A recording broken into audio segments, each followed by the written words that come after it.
Buckle up, everyone, and welcome to Carpool Rugby League, a show where three rugby league tragics talk everything rugby league on your way to and from work. I'm Shane. I'm Mieke. And I'm the chameleon. Welcome aboard and on with the show.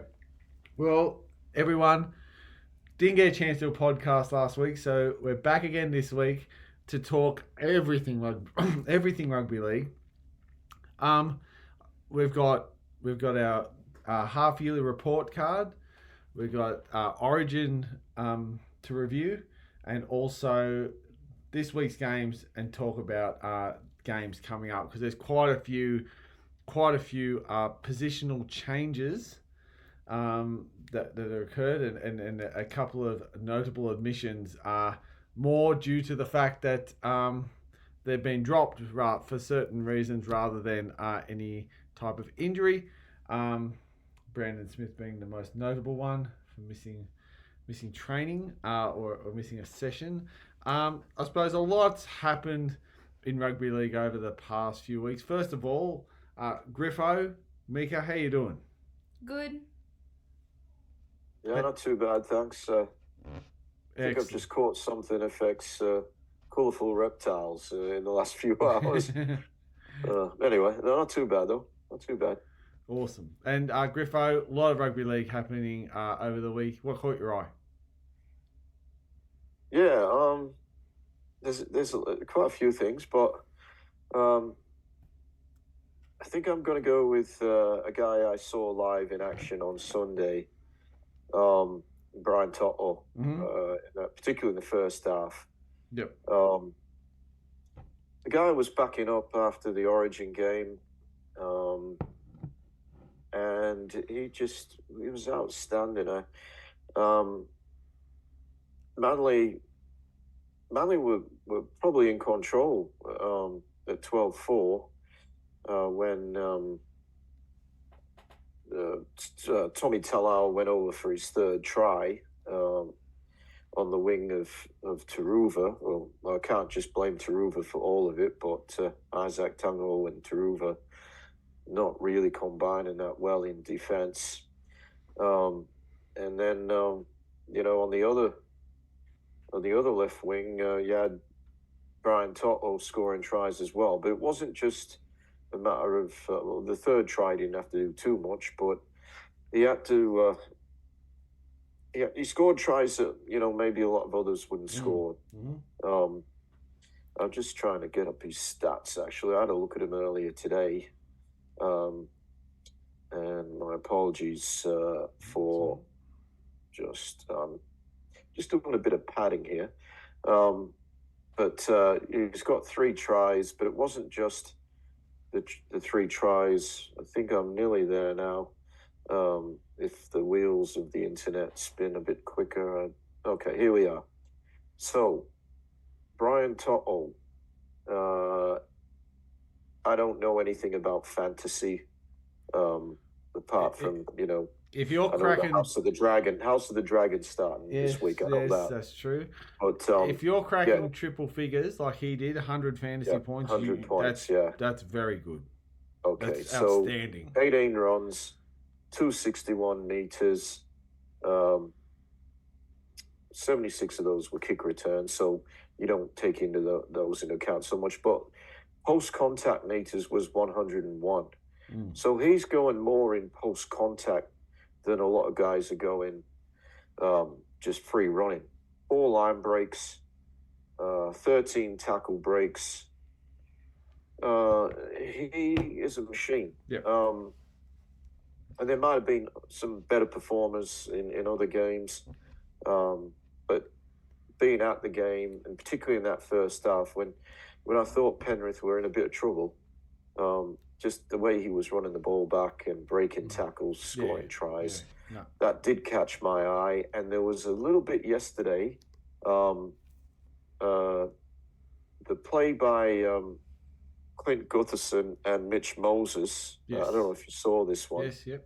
Was yesterday's game. But the commentators were wrapped in it. I was wrapped in it, where they used their challenge to claim that they knocked on. Mitch Moses had knocked the ball on. Now, that's probably never been done before, but there was some method in what appeared, otherwise to be madness, and that was that instead of conceding a 7-tackle set from the 20-meter line, because the ball did go dead, they say that they infringed with a knock-on, which meant that they were only given 6 tackles away, and it might have been on 10 meters out from the line. So I thought that was really smart from those two guys from Parramatta.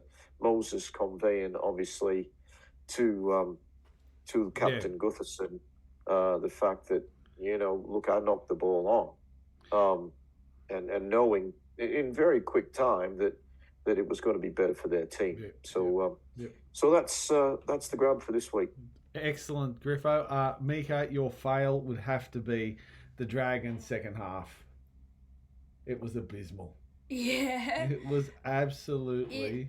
It was No, Dragons' second half. The Tigers' second half. The Dragons. The Tigers' second half was abysmal. Okay. The Dragons were awesome. Okay, Yes. I just assumed. As you I'm meant saying the it, I'm Tigers. going, what am I talking about? Because I Tigers had it second up half. and I'm like, has my phone glitched or something? But No, the Tigers second half. okay, yeah, they had it. They were in it like until half time. It was their game to win, and then Zach Lomax was on fire that game though. He was incredible that whole game. He really was a standout. Yeah, I agree. I think some telling signs for the Tigers. Interesting statistic I read today that they have lost 50 of their last 60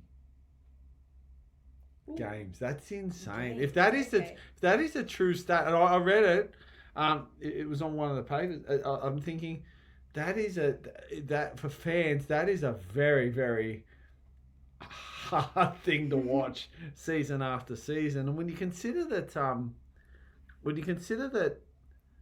the Tigers, you've now got situations where people want to leave. It just doesn't bode well. Like it's becoming.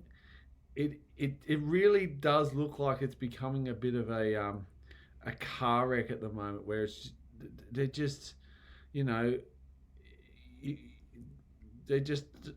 don't look like things are clicking, and Galvin wants to go, and I genuinely think that it comes down to the fact that I think we may have mentioned it here when Benji got the job. We were sort of saying it's good for Benji, but it was good for the Tigers, but for Benji, who has had no real experience, you look at the Dogs at the moment and seeing some of the fruits of their labour.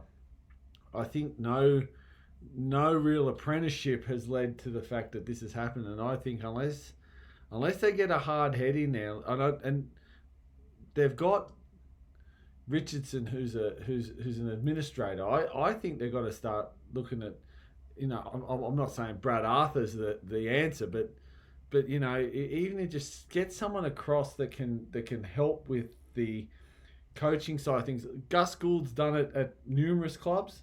Mal Meninga comes to mind, someone that's going to get, because that's just going to continue to spiral into nowhere. So last week we might as well kick off with what we know. 56-14, the Dragons beat the West Tigers, which was a second half blitz where Zach Lomax was outstanding. South Sydney, first time this year, have won back-to-back games. 46-12 over the Titans. Latrell Mitchell absolutely starred in that game. He's basically, I think, put his hand up for Origin again. A lot was made about how he played last week. The week before, when he was in the front line, I thought he was actually a little bit better, but he was very good last week. Keon Colomatungi also outstanding. His stats through the roof. Warriors 42 over the Cowboys 12. Warriors really showing dominance there. Cowboys just weren't in it. And Sharks copped a little bit of flack the last couple of weeks. last couple of weeks. They beat the Broncos 22 points to 12. And the Storm 36-28. What was a really strange game. It sort of, the Storm looked like they're in control, and then all of a sudden the Knights flashed home, but then Storm too good. Panthers 32-22. Agree with Griff. I thought Brian Tottle, if he didn't get the 3 points for Daly M, I don't know who would have. Yesterday's game, thoroughly enjoyed watching that. Not if you're a Para fan, but as a neutral fan, 22-18, and it was a really good game to watch. And there was one kick there that Burton did. It touched the clouds. It was like it hit. What did Gutherson say? It hit the moon or something like that. It was. I think he said something like that. Yeah, it was huge. It was a really good kick. That sees the NRL ladder looking a bit like this. The Melbourne Storm are on top on 22 points. The Sharks on 22. Panthers on 20. Dolphins on 18. Raiders 18. Roosters 16. Bulldogs 16. Broncos 16. That rounds out the 8. The Dragons also on 16, but on 9 for and against. Warriors and Seagulls on 15. The couple that had the bye have met each other again. Cowboys 14, Knights 14, Eels 10, Titans 10, Rabbitohs 10, and the Tigers on the bottom in last place, where they seem to have made it their own, on 8 points. Well, look, as the Blues fan, don't really want to talk about it, but I suppose it's the elephant in the room. We'll talk about Origin.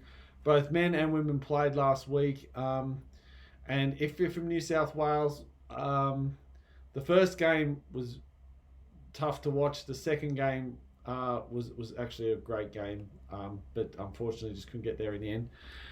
The Blues lost the first game 38 points to 10. Griffo, you were there. I suppose, what's your thoughts on the game? What's your thoughts moving forward? I think we can dwell on what's happened, and we can debrief about that. But where do you think from here? And what were your thoughts being out there at the ground? Oh, on the night,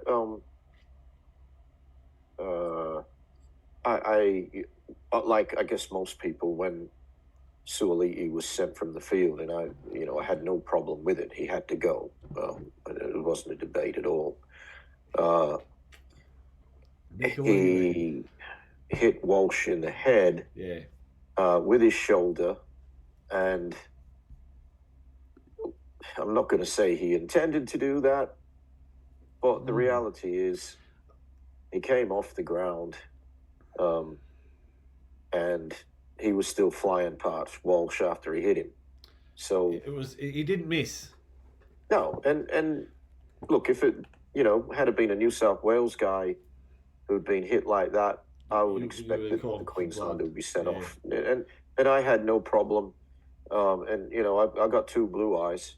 And I was sitting next to a young man who you both know, the doctor. Yeah. And the doctor is, he's pretty straightforward with his opinions on things.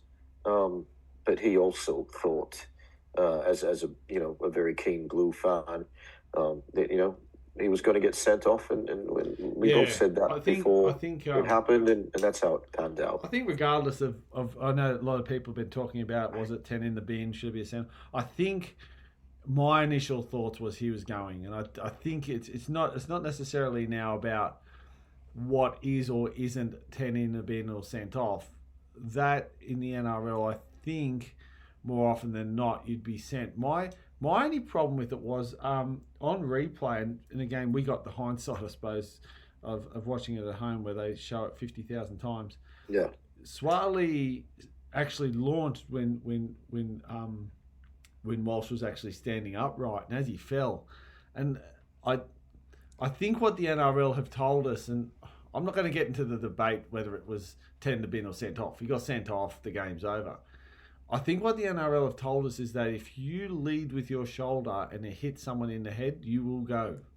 And you'll go for the whole game. And I think that, look, as long as there's consistency, exactly, that's fine.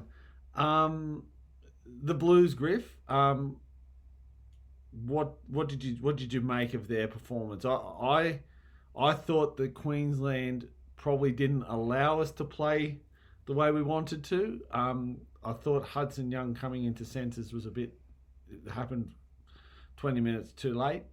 But yeah, I think it's hard to really. We were outplayed in most aspects across the field, weren't we? Well, at the game, you get great atmosphere. Great atmosphere. But you don't get, depending on where you're sitting, and in the Blatches Blues, you're sitting behind the goalposts at the northern end of the ground. So a lot of times things happen. You don't really know who it is that's doing it. You just know you can see maroon, you can see blue. So it's not the best place to judge a lot of things, particularly individual performances. But there was a feeling that we were in the game. Even though we were actually down already when Swaliti was off. It was on the back of a poor kick that went dead. They got 7 tackles set, went the length of the field and scored. So it wasn't, as though, we were dominating at that stage. We were behind on the scoreboard from an early try. And then they got another one, I think, before we got our first from a kick.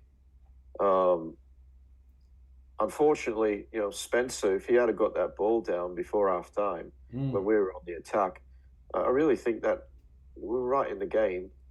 But then we came out in the second half. I think it might have been like 20-6 or something at half time, something like that. They'd scored long range tries basically because they're quicker than us, and they did have the overlap. And it's hard to stop. You've got an overlap and you've got more speed. You've got to score tries.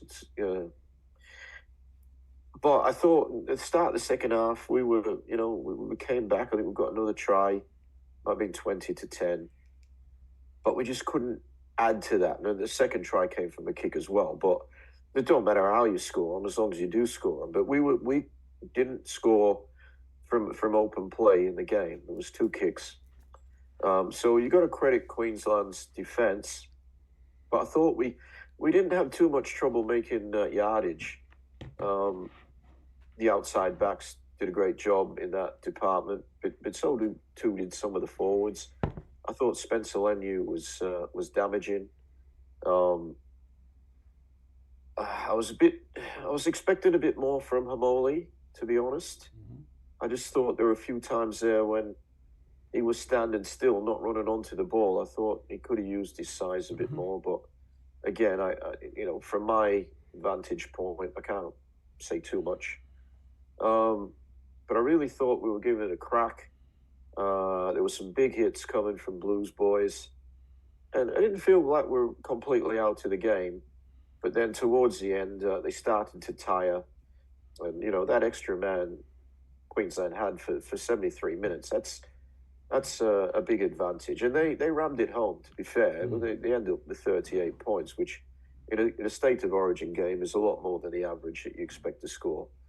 I didn't leave the ground I don't take losses all that well, I'll be honest.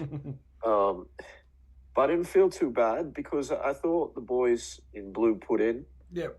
And I really thought, with a few changes, I thought they're going to get some confidence out of the performance that they put in. They lacked, obviously, in skill compared to the Queenslanders. They lacked in pace. And they also lacked in numbers on the field, which was something that no one was expecting. But Maguire picked a certain style of player. And unfortunately, the rain that was expected didn't eventuate. And I think that would have worked to New South Wales' favour. Obviously, as I said, Queensland, a big advantage in the speed department, an advantage definitely in the skill department. And a wet track would have suited the Blues a bit more with the guys Maguire picked.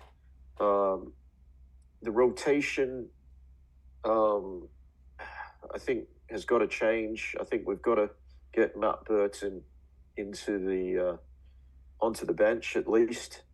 I just think your 4 forwards, if everything goes well, that's okay. But you lose a back or a half, and you're shot, really. Yeah. Well, just on Matt Burton coming into the side, Mieke, who's one player the Blues need in their side? Who needs to come in? Who's one player that needs to come in, do you think? Who wasn't in the side this time? Yeah. Well, Swatali won't be eligible. Yeah. Is that the opening for Latrell Mitchell?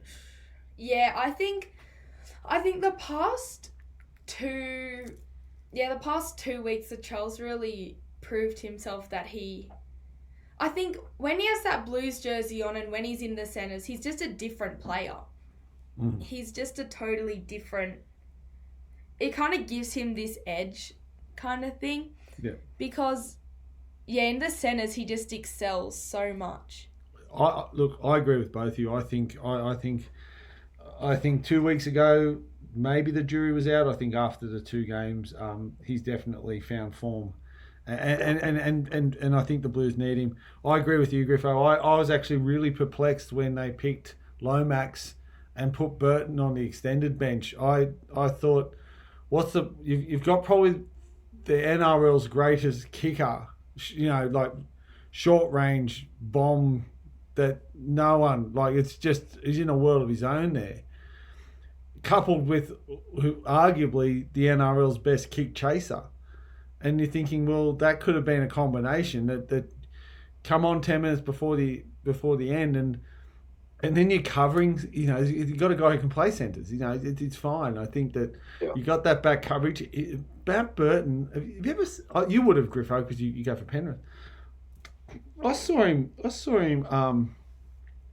late last year for the first time in real life. He's huge. He's a big guy. He's a big dude. So like it's not as if you're putting someone little in there. So I agree. I agree with both of you there. I actually think that that's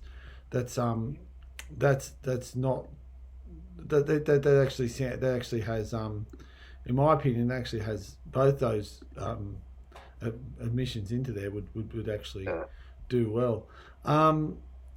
What did you think of the game? Shane and Mieke, you haven't really commented. I suppose. I thought we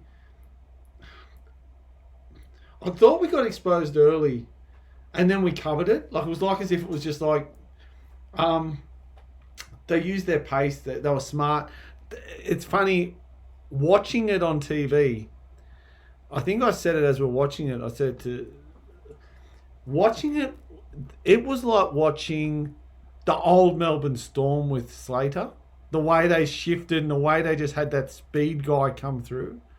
It was really sort of that old Storm style of play that they find an edge and they just hit it. When Swali went off and Martin was put in there, I really felt for Martin. I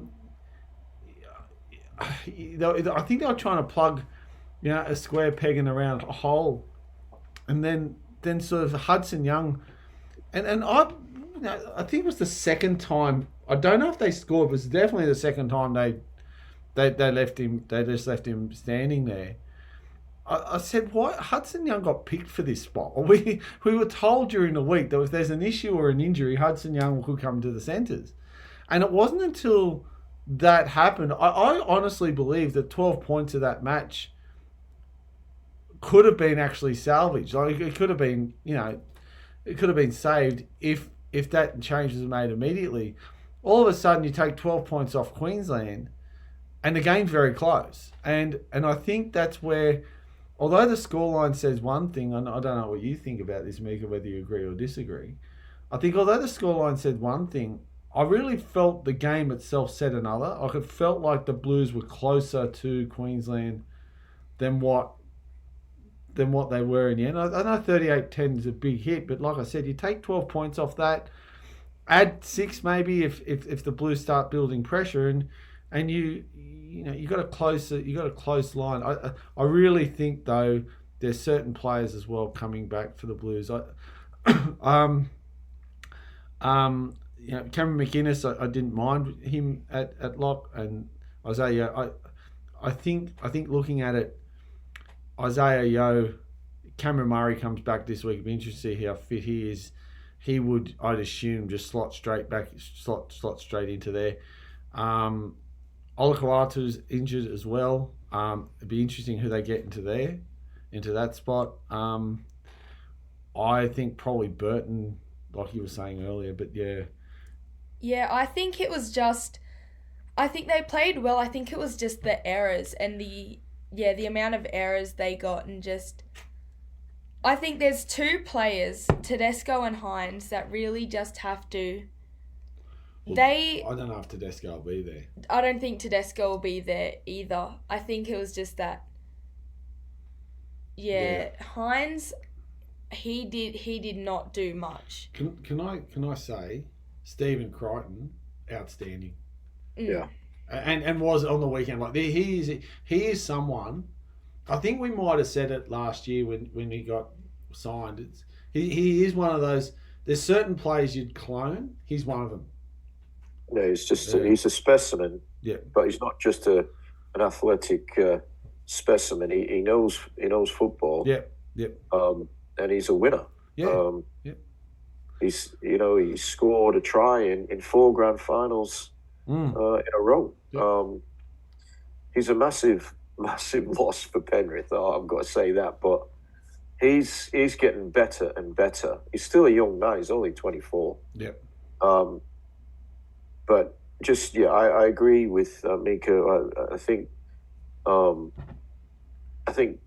Edwards comes in for Teddy. Teddy didn't have a bad game, but and I'm just not slight on him. He's had his time, and he's been a great player for New South Wales. Yeah.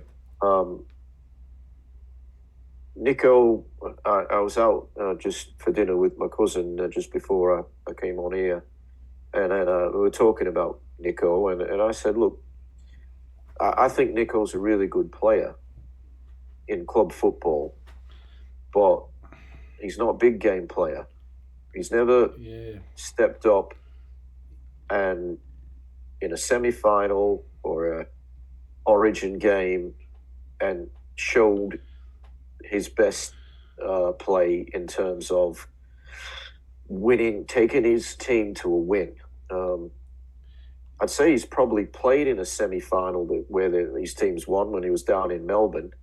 He might have played in some semis, but he's not won a semi-final with the Sharks at probably 3 games. They've lost them all in the 2 years he's been there. He's a very good club player, and I don't want to criticize the guy.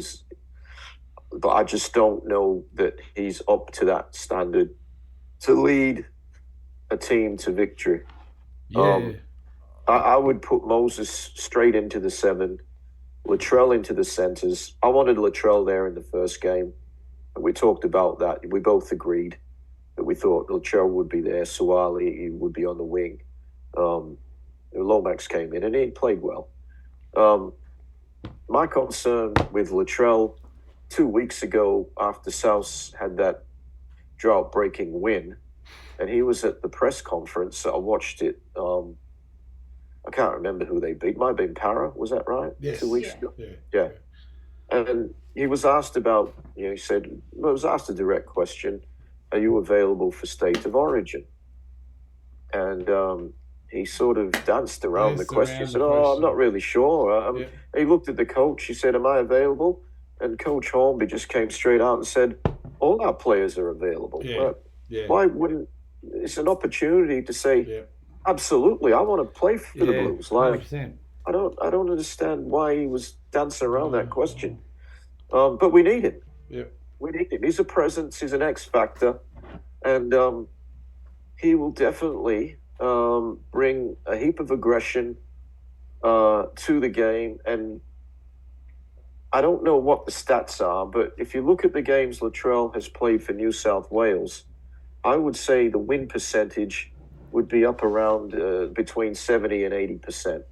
And when him and Tommy have played in the centres, it's probably about 90%. It's been a tragedy for the Blues that Tommy Turbo and Latrell, who have carved up whenever they've been the centre pairing, have just been out literally for years.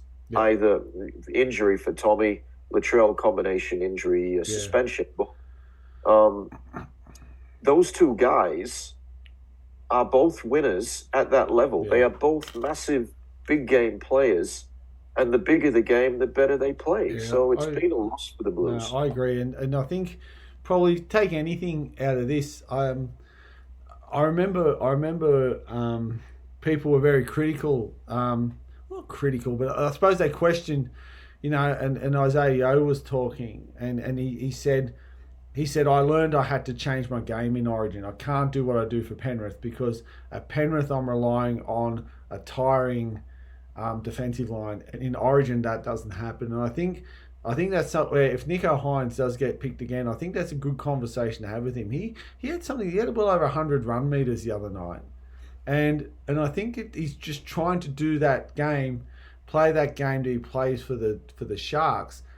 That works with tiring defensive lines, and you're not going to have that. You're not going to have that in Origin. Origin's just a different beast. And anyway, game two will be very interesting when the teams are announced. The females, women's rugby league, they had their game the day after at McDonald Jones Stadium. 25,782 record for that. We're in attendance there in what were absolutely diabolical conditions at times. The Maroons won 11 points to 10. Lauren Brown field goal, and Lauren Brown was absolutely outstanding. She was my player of the match. Was picked in centres, played in a hooking role, and then kicked that field goal at the end. It was a really, really exciting game to watch. As we said about game one, it was just really, really, really good football. I suppose if I had to be, I don't like being critical, but I suppose we've got a podcast. I'm going to tell it for what it is. Yeah. I really think that the Blues should have been 12-0 at halftime. I think that the failure to ice one of those opportunities, especially late in the half, I thought that was real. And I think you said it, Mieke, when we were watching it, that really this could come back to haunt us, the fact that we're not that far ahead. And I think that it was just that another we're just 6 points short at half time, and it really felt like that. I was more disappointed with that result. Like, I was a bit shittier after that than I was after the previous night. I was a little bit the same. I actually thought at half, I suppose 10 minutes from half time, the Blues just had the game. They just were controlling nearly every facet of it. Like, they were just in control. I'll tell you what frustrated me, and I actually thought that this is, and I know we've had a bit in the men's game. I'm not going to talk about long hair in the men's game. I think that's a different conversation for another time. But there was a Clydesdale broke through the tackle and was basically her in the try line, and she got pulled by the hair, and I just thought Shannon Martu, I think, was the player. And I just thought that actually, like, I know it was put on report, but I actually felt that was a professional foul. Yeah. I actually felt that there was actually little attempt made to grab anything else but her hair. And I actually felt that was, I thought that if there's ever a 10 in the bin for that kind of thing, I thought it was there and then. It was the tokenistic hand on the side, well after the tackle. Really, it was she was going to score the try, and I just thought, one that got away there. But then again, we had set of 6 down that end. But a lot of them. Look, hats off to Newcastle for coming out and supporting the game. But no, I remember the first time when we went to the one at North Sydney Oval, and I think, we were hailing the fact, I think 8,000 people there, and it was just such a good night. And again the following year, and to see it now grow into this, I'm keen for Townsville, because like you, Griffo, I was a bit frustrated. I suppose what's your thoughts coming out of this one? Well, I want to, I'm going to jump on the criticism bandwagon, and I'm going to criticise the coach of New South Wales for the rotation in a game where it was really close. I think you've got to have mobile people on the field near the end of the game. Yeah. Now, Caitlin Johnson is a really good player. I love watching her play. I felt for her. She was having a cracking game till she dropped the ball. She was one of my standouts, and then she made an error. The try that Queensland, Taryn Aitken is a really good player. Oh, she's outstanding. And she sized up the situation where she looked at Caitlin Johnson, and it might have been Clydesdale, the other forward. And, Queensland was 6 behind with not long to go. And she said, right, I'm pressing the go button now. And she was too quick for two forwards that were defending together. And she went straight through what was not a very big gap, but the gap didn't close. I think Koenig moved across as Aiken was running wide, and then Aiken just comes back in, and Johnson didn't fill that hole. And then, of course, after that, we've got the ball heading towards Queensland. We were over there the halfway line, and inexplicably the big forward drops the ball. Now, I don't feel sorry for someone who does that. I've got to say, there was no reason for her to drop that ball. She was under no pressure. It was fatigue, and she should not be on the field it's not the 79th minute in the women's game, it's like the 69th minute. She shouldn't have been out there. The coach should have had a more mobile player in that situation, and the coach got it wrong. Caitlin Johnson, she had a good game up until that point, and she's not built for the last few minutes of the game. She's built for the first few, and she's a wrecking ball, and I love watching her. But I looked at that and I thought, gee, she's made that defensive error where she didn't get across, and then to back it up with the drop ball. And Queensland have done this before, where New South Wales have dominated games, but not put points on in a big way. I know there was a game at North Sydney Oval a couple of years ago, when it was still the one game series. New South Wales were going well, and they just weren't scoring. No. This game they completely dominated, and the only try they got in the first half was a barge over from dummy half. Yeah. The 5'8", I thought, ran the ball too often and just got tackled. McGregor. Oh, she's not McGregor anymore. She's Baxter. Yeah. She's a good player. The first time she actually passed the ball out wide, set up the try, which should have been the match-winning try. Penatani. Yeah. Yeah. That was a nice, lovely ball from Corbin Baxter. She waited a while to do it, but it should have been enough. When you're up by 6 with not long to go, you've got to be good enough to win those games. So I am a little bit critical because you're in command of a game. You've got to put points on, and they've got the players to do it. Are the halves that she's chosen, are they good enough? And obviously they were in game 1, but have they got the points in them? Can they get the ball to these amazing outside backs that we've got? Because we need them to. I think we're a better team than Queensland. Yeah, and I think we're a better team in the game, but they still won. I think it's funny. In game 1, I felt that that they used Apps and Clydesdale in a really smart role. It was almost like another centre where they just ended up and it had the opposition guessing.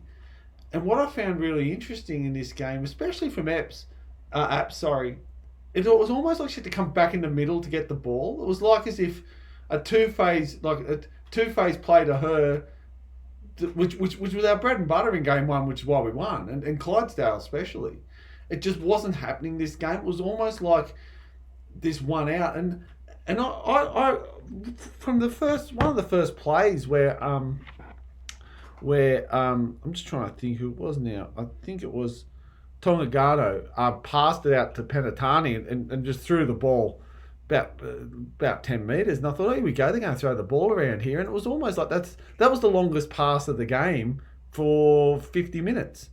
And so, yeah, I think going up to Townsville, it's going to be very interesting to see what they're going to do. Well, it's half-yearly time. Oh yeah. It's it's semester. The semesters are coming to an end. That means it's report time. So this is the way we're going to do it. Griffo, have you got your report card? I've got it here. You got your report card. So Griffo's, I did it today. Griffo's got his report card. As with everything this year, we're going to do slightly different. We're going to go through it alphabetically. Oh, so, yeah. I thought we're going to mix it up a little bit. So you give your report, Griffo. We're going to see. If Mieke and I know Mieke, you've got your idea. You tell me which teams, because mine are not in alphabetical order. But all right. To start with, the Broncos of Brisbane. All right, the Brisbane Broncos. Now they are currently in 8th position. They are in 8th position, which is I would imagine a surprise to all, including themselves. 8th position, 7 wins, 6 losses. They have a differential point system of plus 47. Yep. I did not expect that they would only just be over the 50% mark as far as wins go. To be fair to the Broncos, most of their games have been against high quality teams. Mm-hmm. That they're one of those teams, unfortunately, for them. And that seemed to, because the NRL wants the big games, and you understand why, they play all the good teams twice. Yep. I think they'll come into a period of the draw where they come up against the ordinary teams and they'll go up the ladder. I think in the second half of the year, we won't see them 8th. I still think they'll probably make the top 4. But I've given them a C. Yep. There are some mitigating circumstances. Obviously, Reynolds has been out for most of the year and Walsh has missed a few games, but this is a quality roster. Arguably the best roster of the 17 teams. They've got pace to burn. They've got 2 big, strong forwards. Whenever Reynolds is not there, it does affect them, no doubt. They've won games without him, but I think they've lost a lot of games against teams that they were expected to beat, even injuries taken into account. Most principally the Gold Coast Titans. A few weeks ago, they got beat by them. So a C for the Broncos. I've got them as a C for the same reason. I think I said at the start of the year, I actually don't know if I had them in my top 4, and one of the reasons was I said that Reynolds is due for a season where he may be out more often than not. I agree with you. I think Reynolds not on the field has a big impact. They do start to play. They do start to come into. It probably starts this week. They're playing South Sydney. But yeah, they're starting to come into this run of I think of games where we might see them at 3 or 4 on the trot. I've got them a C. Where do you get, Mieke? I had them at a C as well. They've just been dropping off the last few weeks, and with the absence of Adam Reynolds, I think that really shows. Okay, all right. So C's all round. C it is. Okay, Canberra Raiders next. They are on 12 points. They've played 12. They're on 18 points. They have won 7, lost 5. They have 2 byes. However, only team in the 8 with a minus differential. They're minus 37 differential. Griff, what have you got them as? Well, to me, they've exceeded expectations. I thought they were challenging the bottom 4 this year. The big loss of Jack White and they didn't really bring too many players in.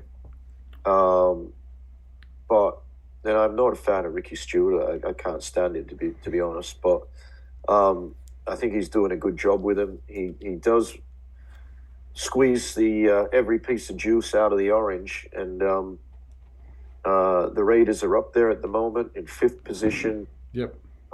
They have had 2 byes. Yes. So they're 7 wins, 5 losses. You mentioned the differential's not great, and that might bite them down the track. I've got them a B, just because they're well over the 50% win-loss ratio, and as I said, that was far in excess of what I expected of them this year. I haven't looked at draws or anything like that, but I'll be surprised if they stay in the 8, given the tightness of the ladder and the teams below them, who I do expect will rise. Like I just mentioned with the Broncos, for example, the Sydney Roosters and a few other teams that are currently below them that I think will overtake them. They may well prove me wrong and make the 8, and good luck to them if they do. But for mine, I had them as enough for a B with that quite positive win-loss ratio. Yeah, I got them B minus. They're just scraping into there. I was so surprised. I think it was maybe last week when I looked at the ladder and I just went, I can't believe where they are. Like, especially with their personnel, I think they've had. I think they're playing a very simple game at the moment. To be fair, I think that's why their differential is like that. They're not really putting points on, but they're doing enough to hold teams out, and I think that's a credit to them. Their differential, I suppose their minus column's quite big. They did have a couple big losses, but on the whole, I got a B minus. Where you got them, Meeks? I have C plus. I think they're higher than a C. They definitely don't make a B for me, but yep, they're getting the job done, but they're just getting the job done. Okay, fair call. Next up, just for clarification, I didn't deal in pluses, minuses. No. That's it. I would agree if I was using some maths symbols with you there, Shano, and I'd still have them just hitting the B. Yeah, they're scraping. And I only just had them over the line, but it was a choice. 5 choices to make, and I think that's why. If I was writing the report, I'm typing in the letter B there. Too easy. Next up on the list is the Bulldogs from Canterbury Bankstown. Now, the Bulldogs, they've played 13. They're on 16 points. They're 7 wins and 6 losses. They've had 1 bye. They're at plus 81 with one of the better defences in the competition. I actually think, from memory, and correct me if I'm wrong, and I don't think I am, they are second. They have the second best defence in the competition behind Penrith. So, where's the Bulldogs at? Yeah, that's correct. 211 against Penrith's 200. So, they played the same number of games. Yep. It's a big improvement. Big improvement. What have you got them at, Griff? Well, they're 7 wins, 6 losses. Yes, you mentioned there that they've had a few big wins, which have resulted in that differential being very, very healthy. But again, I can't. Like, I'm not using symbols. I'm just saying it's a C. See? While they are going very well overall, they're only, just over the 50% win-loss ratio. I can't go higher than a C in that circumstance. But I do want to give them credit because they've had their own injury problems with guys. Kikau has missed a number of games. Adokar out again. They haven't been able to put their best side on the park too often. I don't know their ratio of, wins against top sides. I don't know that. I know they got beat by Penrith. I don't know if they've played the Sharks yet or not. They probably have. I don't know if they've played the Roosters. I know they wiped St. George, but I'm not saying St. George is a top team. I think they might have played the Broncos and got beat, but they can only play who they play. Yeah. And they were good yesterday. They were very good, in fact, in a game where a lot of things went against them: injuries, penalty counts, player in the bin. But they stood up, and they had a number of disallowed tries, none of which I thought were tries, but they were putting themselves in positions, and eventually they got it. Yeah. So credit to them, but at the end of the day, 7 wins, 6 losses is a C to me. Yep. I have them as a C. Probably, I think for me, they got beaten by South 20 points to 16 on Good Friday, and then they come back, they bounce back and beat the Roosters. Oh, they beat the Roosters, did they? And 30 points to 26. And then what I think we've seen from them since then is the distance between their worst, the distance between them maybe winning or definitely losing has definitely shrunk. Like, it was 16-10 Panthers, the 24-20 loss to the Raiders. They'd be kicking themselves, but they in the last couple of weeks they've punched holes in Dragons, Knights, and beat the Eels. So I've got them as a C. I think it's like anything. Their assessment early in the season has probably affected that, and I think that definitely it looks like their distance between their ordinary and good has shrunk significantly. Yeah, definitely. Mieke. Yeah, I have them at C as well. They've had a couple of good games. They've had a few really good big margin wins, but see it consistently, eh? Yeah, they're not consistent, and yeah, that's why I have them at C. Well, next is the Cronulla Sutherland Sharks. They are on 22 points after playing 13 games. They've won 10, lost 3. They've got a points differential of 80, so they're plus 80. They're 326-4 and 246 against. Griffo, what did you give the Sharks from Cronulla Sutherland? Yeah, I've given them an A. I thought I've got to pull an A out from somewhere. They're 10 wins and 3 losses. Now that's really good. And I know they've played a lot of the lower ranked sides, but they've also beaten some quality teams. I think they beat the Roosters and the Storm in successive weeks. Yeah. So those 2 teams, are going to be vying for the trophy, I believe. Storm and the Roosters will be right up there, and the Sharks have beaten them both. So they've had a few injury issues.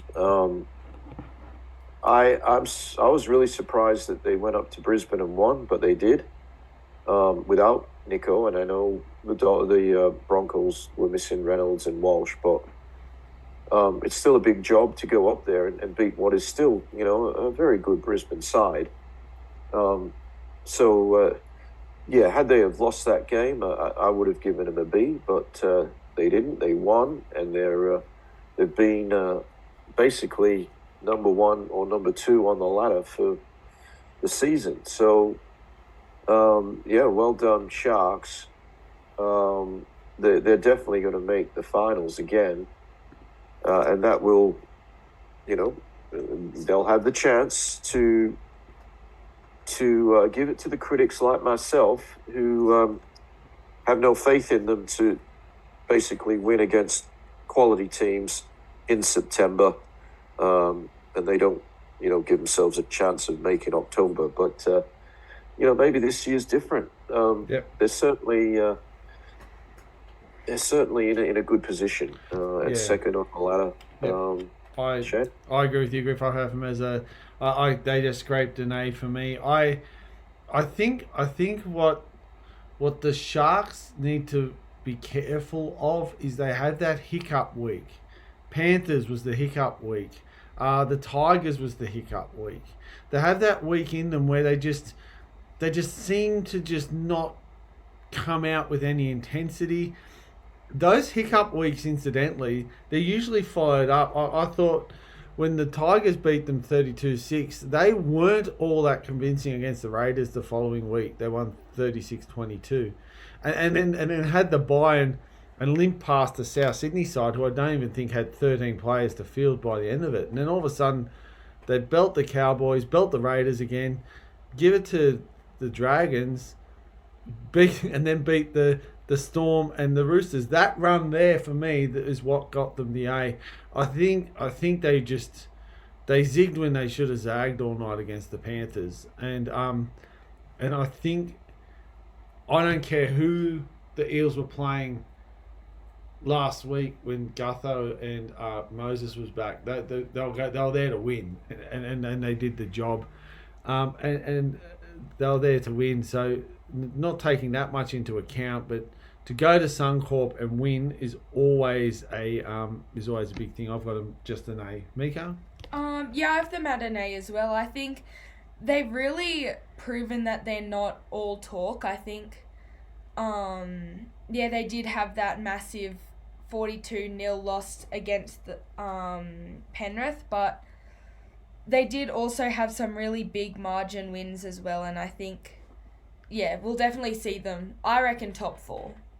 Yeah, you think so? That would be sort of thin. I call them the Redcliffe Dolphins. They're next. I've got them written down as the Redcliffe Dolphins. Good. That's what we want to hear. The Redcliffe Dolphins. They're sitting at 4th at the moment. They're on 18 points. They're 7-5, 2 buys. They've got a plus 64 differential with a points for column of 113 with 247 against. I think when I look at the ladder, I suppose outside the club I go from, we'll talk about them later. I think this is the surprise packet for me. Them at 4. Yeah. What have you got, Griff? What'd you give them as their report card? Well, I think it's a miracle that they're the top 4, but because I just don't rate them. But that doesn't matter whether I rate them or not. They've beaten, and they're including some good sides they've won against. I heard an interesting thing on the radio this afternoon that I think this week is the first week of the year where they're coming down to play in Sydney. Yep. Okay. They've never won in Sydney. They've only played 3 games in Sydney apparently last year. So the NRL's been a little bit kind to them in that sense that they've not had to travel maybe as much as some other teams. But I thought the loss of Gilbert before the season started was a killer blow. It hasn't proved that way. They've lost Flegler. Looks like he's out for the season. Yep. Herbie was out for a while there. Mm-hmm. They've had quality players missing and still been able to win games that I didn't think they would possibly win. So credit to Wayne Bennett, his coaching staff, and most credit to the players who are putting on that jersey and playing as a team, are much better than I thought they could. They have got some star power with the Hammer, Herbie. They're two players I've got massive raps on. Avarillo's a very good player. Isako's proved himself to be a very good player, despite the fact that I thought he was, a little bit ordinary when he was at the Broncos. Bostock was a highly ranked junior, a loss really for the Dragons because he's a Wollongong boy, and playing up on the Redcliffe, we'll call them. Mm-hmm. Moreton Bay, I think it was the place I was looking for. Their forwards work hard, aging as they may be, but they get the job done. And I don't know what else to say other than a B. 7 and 5. I do fully expect that they will, like they did last year when they had a really good start to the season also, I think they will slide down the ladder. But that's just my opinion. And if they can make the 8 in their second year of existence in the NRL, then they will have achieved way beyond my expectation and probably the expectation of most. I agree, Griff. I have him as a B. I was really surprised because, like, early on they belted the Dragons, and they sort of had that run for a while, and then the Broncos cut them back down to size on that Friday night, and then they blew Para off the park, and then there's been ebbing and flowing where they sort of lose to the Knights, beat the Cowboys. When they beat the Seagulls, I thought that was actually a really good game for them. I thought that, they just beat the Cowboys, and I thought the Seagulls were ready to hammer them, and they didn't. I think, coming off the end of a couple of losses before the bye, their run going forward, for any matter of interest, is Sharks, Storm, Dragons. Then they got their other bye, when they sort of then play Panthers, Souths, and actually I think is it the Dolphins? Yes, the Dolphins actually play in Perth, and NRL in their wisdom, it's an 8 o'clock game on a Friday night. I don't know why you wouldn't take charge of the time zone and maybe put a fourth Saturday game in there. But anyway, find a space for that, or a Sunday night. I don't know. I gave them a B. I'm dead surprised that they're there. Mieke, you got anything to add? I guess B's all around. I've got a B as well. Just squeezing in there, I think.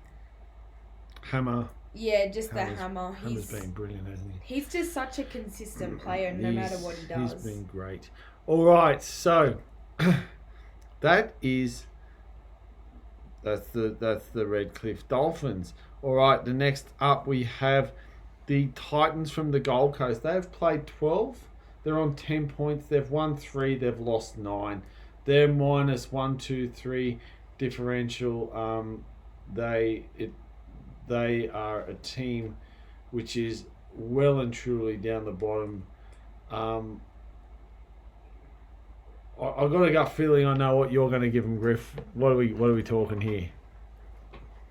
Okay, so they're 3 wins, including a big win over the Broncos.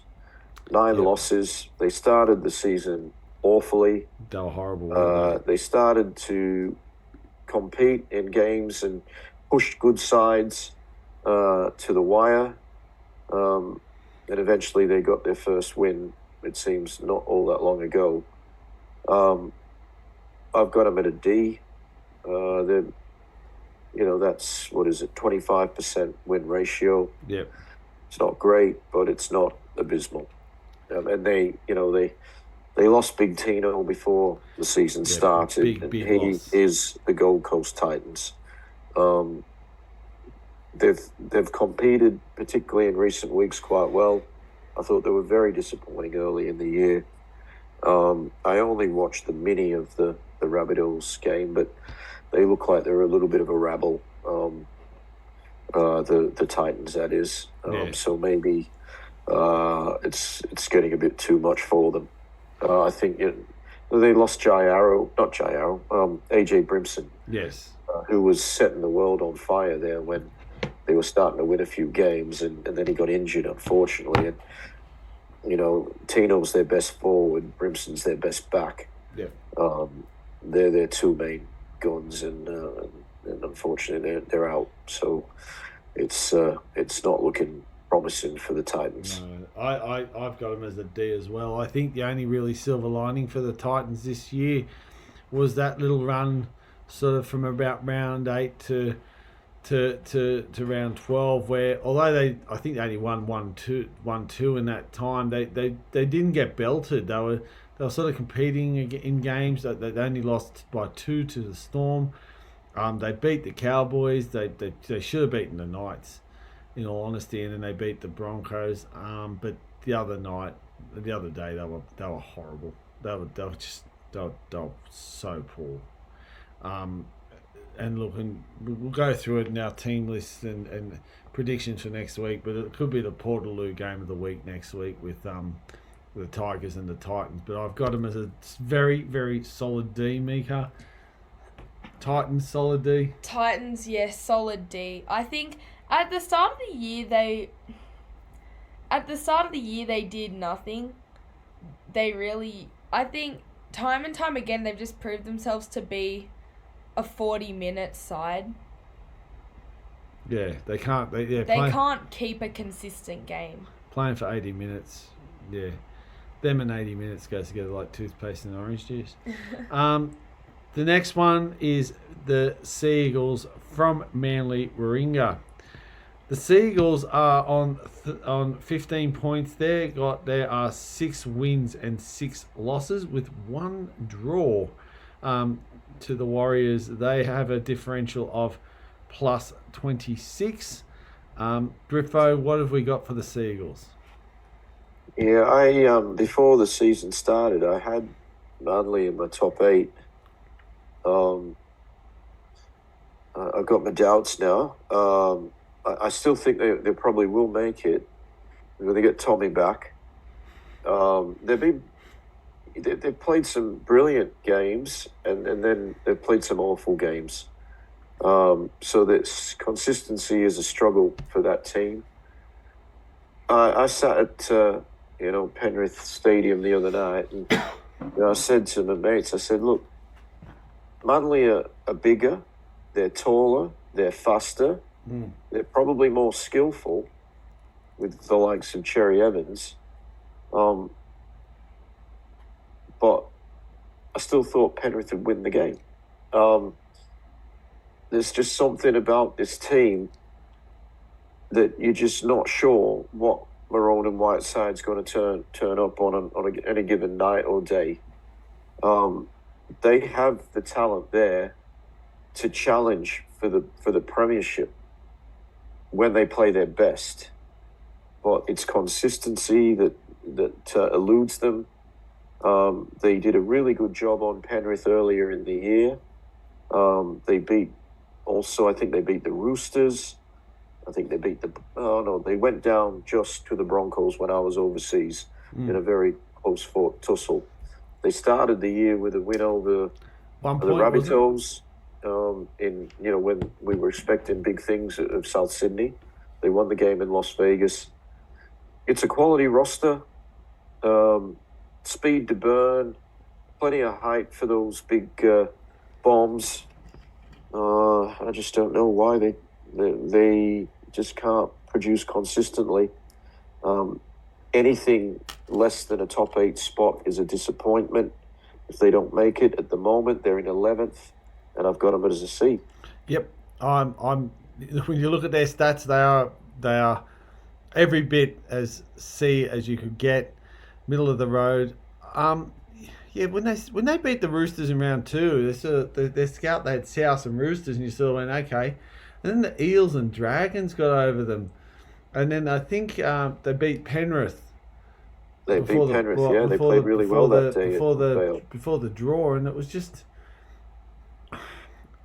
I look at the draw, and I remember watching the game, and in a draw, I've got this theory. I'd love to change the point system, where a win's actually worth 3 points, and then when there's a draw at the end of 80 minutes, each team gets a point, and you play for the extra point. So you can't actually pull 3 points from a draw. And it was funny, at the end of the game, it was like one team felt they'd won and the other team felt they'd lost. And there was a lot of Seagulls players with their head down, kicking the dirt. And yet there was a few Warriors players sort of fist pumping, going, we got away with that one. And I think that felt like, to me, like that was the game that was going to blow the wind out of their sails. And then they beat the Titans, which you expect. They beat the Eels. And then they just go on this run of Raiders beat them, Dolphins beat them. I think they were up like 20 points in the Raiders game. Something ridiculous. They were. And they got run down. And lost at home. And then they played. I think they're Seabold yo-yo at the moment. And the problem with that is that it's great if you're coming on the way up, but if you spend more time on the way down, especially at the back end of the year, it's a bit of an issue. I think if you're a Manly fan, you'd be excited by the fact that it seems like they're trying to get this team to be together long term. I think Saab has signed on for the next 3 years. So they're trying to keep the nucleus of this side together, and I think it matters. I think the next 2 games are going to be massive, and I'm going to say, and I'll tell you why. They play the Dragons, which will go through, then Souths. These are massive for the Seagulls, but they're also equally as big for the teams they're playing. And so I've got them as a C. Mieke? Yeah, C. They're just average. Like, when they've lost, they haven't lost by much, but they've lost games that they should have won, and they have no explanation as to why. Yeah. One team that's not probably going to be a C, but do need a C, because they don't know how to spell, is the Melbourne Storm. So the Melbourne Storm, and if you don't know what I'm talking about, the sign that they had up the other day, the success. They spelled success wrong. Yeah. Anyway, so the Melbourne Storm, look, I think 22 points, 9 wins, 3 losses. They've had 2 buys so far. They're at a differential of 83, 316 plus, 233 against. Griffo, probably guess where you've got the Storm. Yeah, I had them scraping an A, but only scraping. Yeah, because they've got a 75% win percentage. They have had the 2 buys. Yes. So they're on top of the ladder. You think, well, how can you give a side coming second an A and not the side that's above them? Well, the Sharks have actually got a better win percentage. It's just Melbourne's had 2 buys. But what I will credit Melbourne with is being able to perform even when they're missing some of their gun players. And, like they've got a big 4 again of the spine of Pappenhausen, Munster, Jerome Hughes, and Harry Grant. That's the best spine in the NRL for mine. But it's quite rare that those 4 guys are on the field in the same time, in the same game. And we've seen it again this year. I don't know that missed Harry Grant in too many games, but certainly Munster's missed games right at the start of the year, and he's injured again. Pappenhausen got injured. He's been out for a while. Jerome Hughes has missed the odd game here and there. So without, having their best team on the park, they're still winning most games. They were very good in game 1 against the Panthers, where they shut them out completely. Penrith didn't score that night from memory. And Melbourne didn't score many points, but they scored more than 0 when they won the game.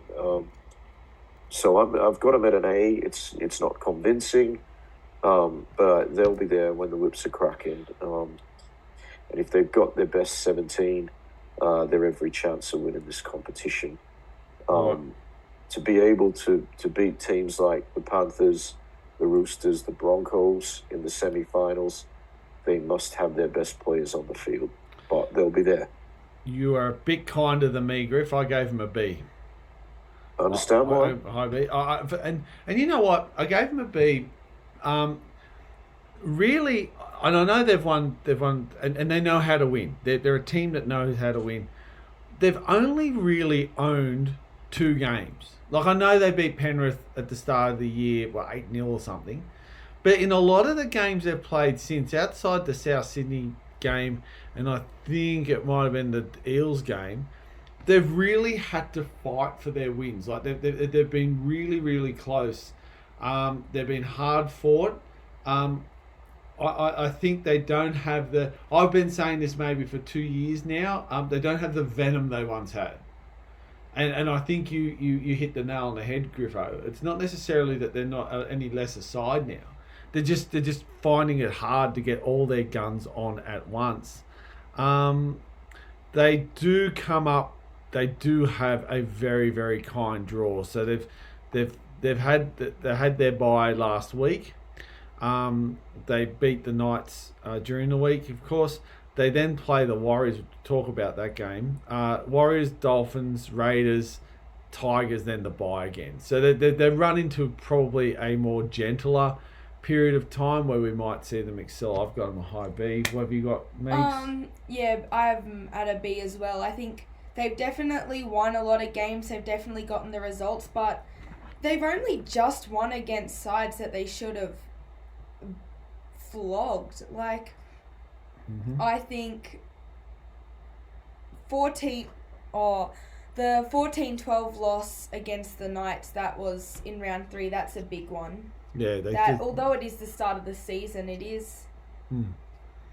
Yeah, it gives reason. It gives reason as to why, and look, I think they were 22-20 against the Titans at one stage as well. So, yep, that's 100% why I had them there. All right, the next team is the New Zealand Warriors. They are on 15 points. They have a 6 wins, 1 draw, 6 loss ratio. They are plus 27. Griffo, the Warriors, I suppose, again, a bit like the Seagulls, they're about as 50% as you can get. They are. They're on the upward spiral at the moment. They were sort of languishing there a few, say 2-3 weeks ago. I think they might have won their last 3 games, including a win over Penrith when they had a substantial number of their best players unavailable and people get injured in the game as well. So they're starting to get back to their best. There were some question marks there for a while when they were well down the ladder, but they've got themselves into a reasonable spot now. And obviously their fate is in their own hands. I've given them, you can't give them anything but a C because it's a 50 there on the 6 wins, 6 losses, and then the draw in the middle. It's a C. Stock standard. But it does seem that they're on the upward sort of movement, and one of the things in their favour is they lose no one to State of Origin currently. Mitch Barnett was on the extended bench, but you still get to play for your team. That's another issue I was going to get into last week, but the whole Origin thing, I won't go there at the moment. But Warriors C, and I think they're a strong chance of making the 8.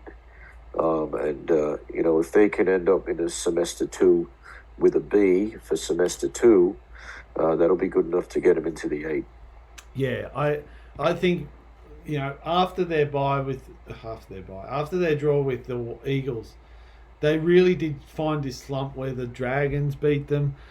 They got beaten by the Titans. They got beaten by the Knights and Roosters, and then all of a sudden they got this 22-20 win against the Panthers and Magic Round, and it was sort of something they were starting to build again. And with the bye, they've come back over the week, and I got them a C. Look, their stats pretty much are a C, but they're funny. They win in patches and they lose in patches. So for the second half of the year, they've just got to make their winning patches larger than the losing ones makes.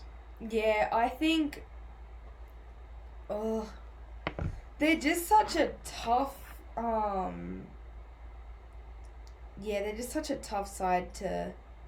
Well, they're tough to pick. Yeah. And they're tough to do anything with. So I get what you're saying. So C for you. I have low C. Low C. Low C. Ooh. Okay. All right. Next is the Knights from Newcastle. They're on 14 points. They've won 6 and lost 7. They've had one bye. They're on a minus 47 differential. A side that, again, they're my tipping nightmare, this team. If I pick them, they lose, and if I don't pick them, they win. Griffo, where have you got the Knights? I'll be keen to know. Well, I've got them scraping a C. Mm-hmm. They're 6 wins, 7 losses, so they're nearly 50% wins. I thought, earlier in the year, again, they were languishing down the ladder, and then I think they put about 5 wins straight against not necessarily the better teams in the comp, but it's 2 points is 2 points. Yeah. And they got themselves into the 8 there for a week or two, but a couple of losses, and the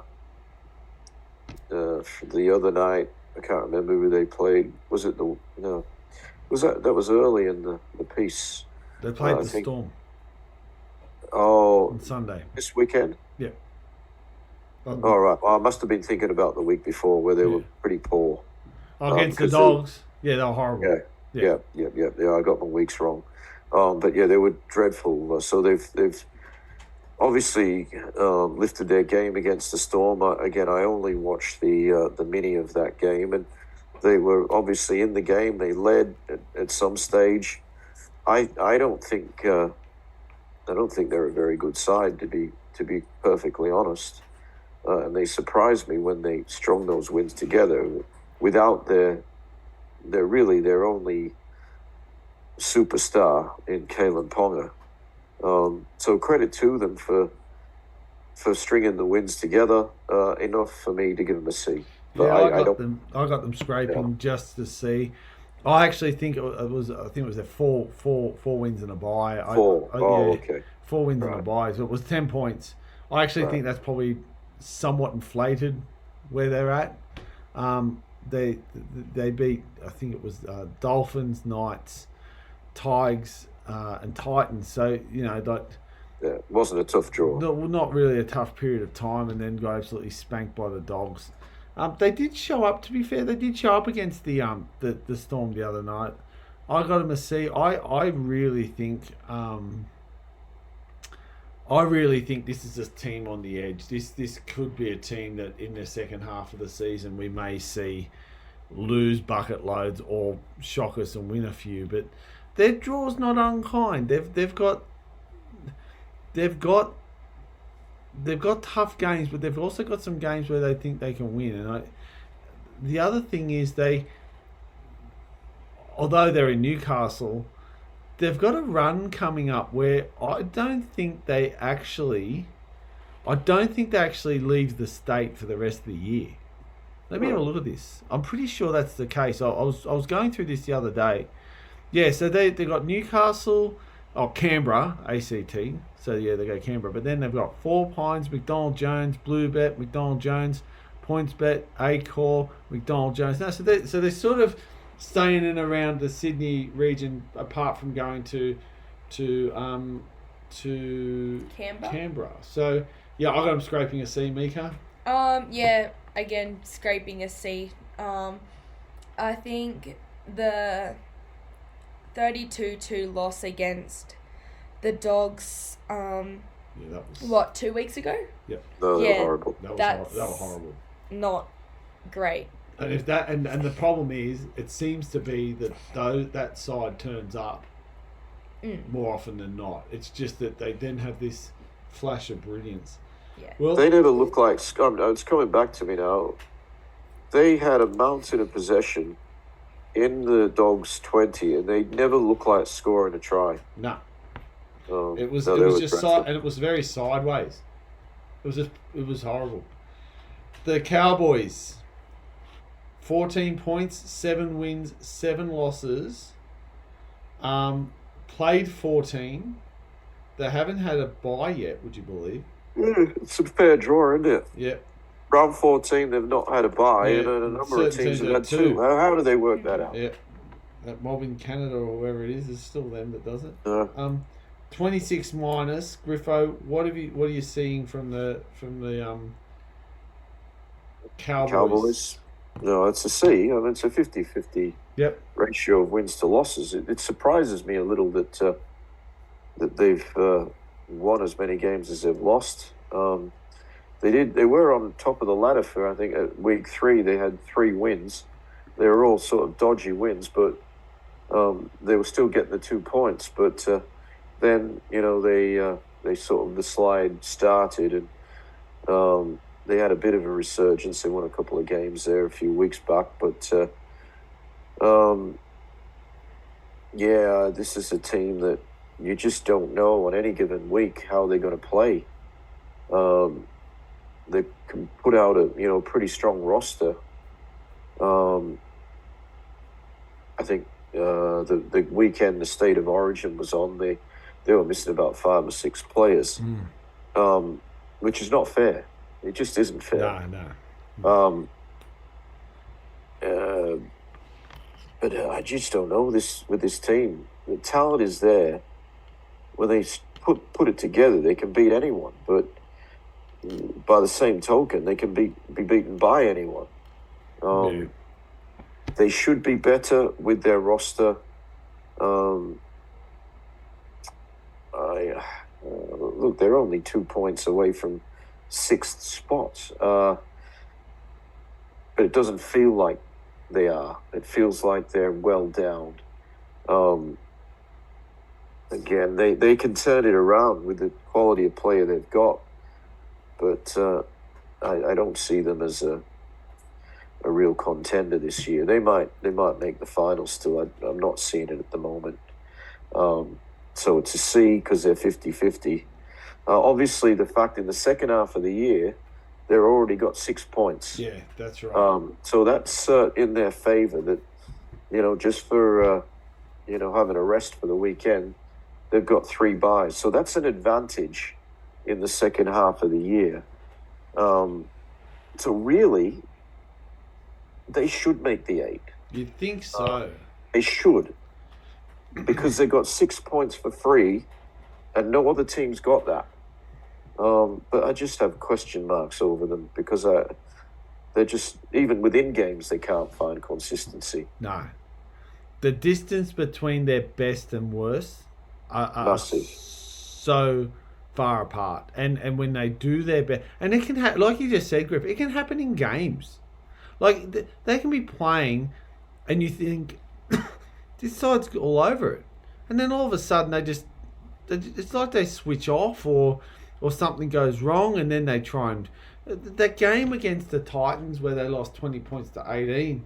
I think they just honestly thought they'd win by turning up, and even the game against South Sydney, you just thought, that was a frustrating game for me because I thought they were actually there to be had, and it's like that in every game they play, even when they win.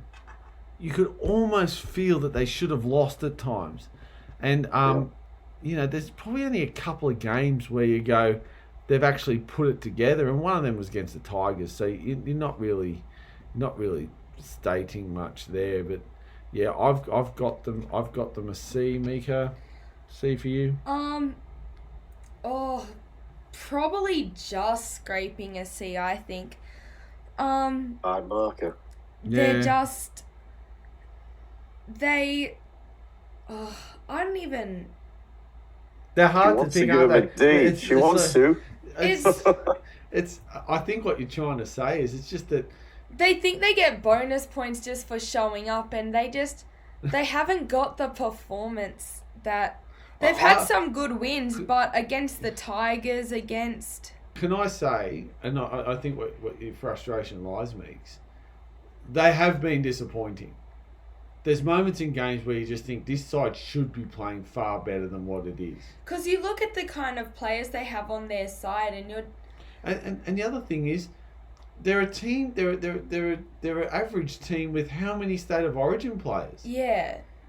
Like, it's not as if they've got nobody. Like, you've got guys on that side like Valentine Holmes, Drinkwater.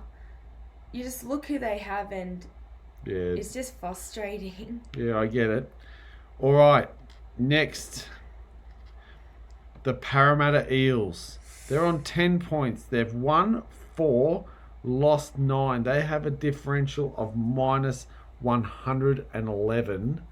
Griffo, where have you got what did you give the Parramatta Eels?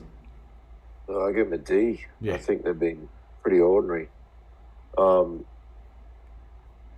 This is a roster that has been reasonably similar for a few years. They made the grand final only 2 years ago. They lost a few players out of that side. And they didn't make the 8 last year. Mitch Moses being out for a lengthy period of time this year really killed them. And then Gutherson missed a few games as well. Their best, they can beat anyone. But yesterday was a massive loss. And to me, was basically their season over. I think so. I think if they had have won yesterday, they're not too far out of it on 12 points. They're a fair way behind in terms of they've got a lot of teams in front of them that they've got to climb over to get a spot in the 8. And I don't see they've got the consistency in their performance to be able to win as many games as they need. I've got no doubt they can beat anyone on their day, but they're, like a few teams we've mentioned, inconsistency is a problem. Anything happens to Mitch Moses, it's basically good night, Para. And yesterday, when a lot of things went their way, including a penalty count, including a lot of tries being called back for things like forward passes, they had an advantage, 12 men against 13. They did not score a try in that time. And that really came back to bite them on the backside. So to me, it's a D. They really almost need to get an A in semester 2 to make the 8. And I don't think they're capable of it. Yeah, I agree. I think that they're a D, and they are struggling. Like at the start of the year, even at the start of the year when they were sort of doing this, they'd win 1, lose 2, win 1, lose 2. They just went on this run of losses and they weren't getting beaten; they were getting belted. But the Dolphins smashed them. The Seagulls smashed them. The Broncos, the Storm, Souths, and then all of a sudden they beat the Sharks. You just go, where's that? And, you're sort of thinking, okay.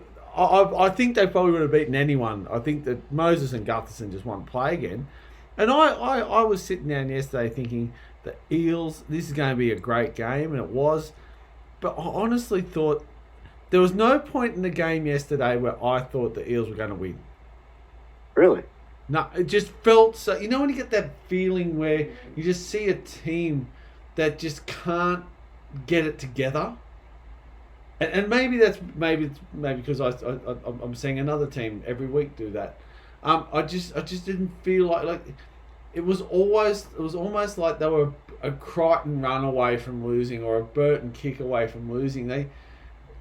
There were times in that game where, with a bit of, they had a set of 6 where they just passed side to side, made like 30 metres, and then you had the set of 6 where they finally were, quick play the ball. Reed Marnie, not Reed. Sorry, that was the Dogs, but you just think there's no pressure. They weren't putting pressure on anyone. That's the problem. It's almost like, and then they get frustrated, and then they, it's just, I got them as a D, Meeks. What do you? Yeah, I've had a D as well. I think the stats were definitely on their side yesterday. They definitely had the better stats, but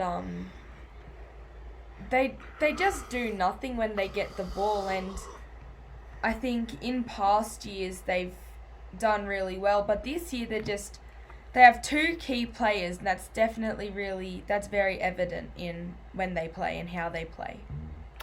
Well, from the foot of the mountains, the Panthers of Penrith on 20 points, won 9, lost 4 with a points differential of 110. Best defensive team in the competition. Griffo, what did you give your Penny Panthers?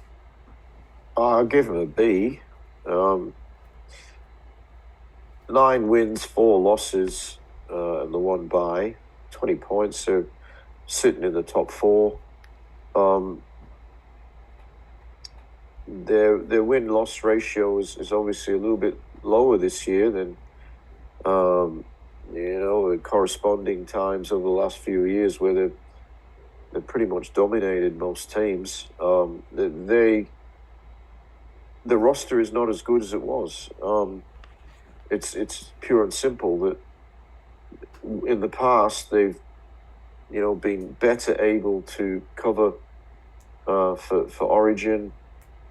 Some of the players that they've brought into the team are just not at the same standard as guys they've been able to bring in previously, and that's a range of factors there.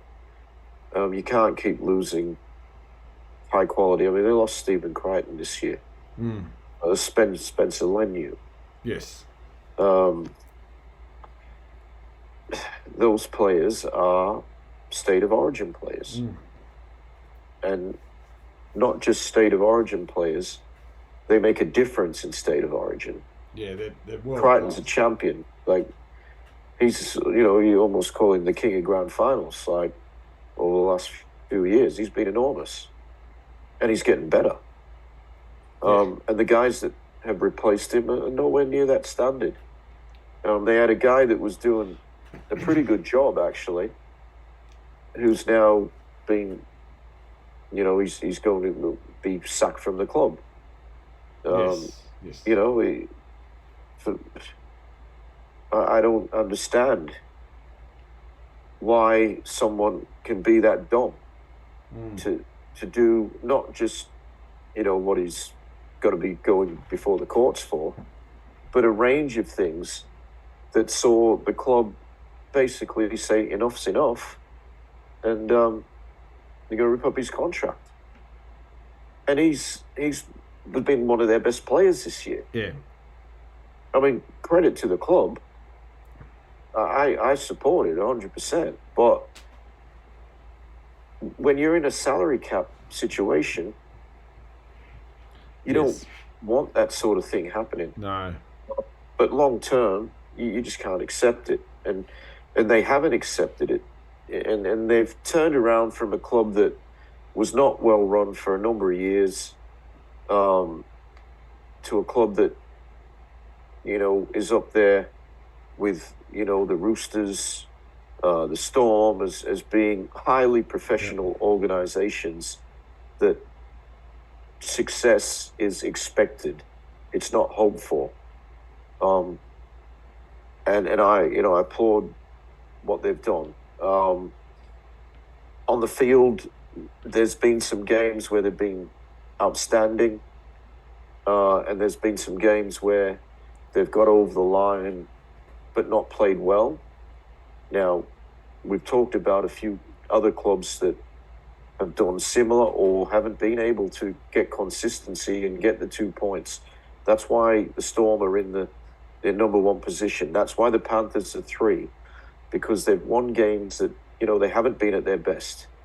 But again, they're losing some games that you wouldn't expect them to lose. Like that game against the Warriors, they had that game really. They led, and unfortunately, the coach doesn't make a lot of mistakes, but he brought a guy on who's not of first grade standard. The guy misses a tackle, and we lose the game. Yep.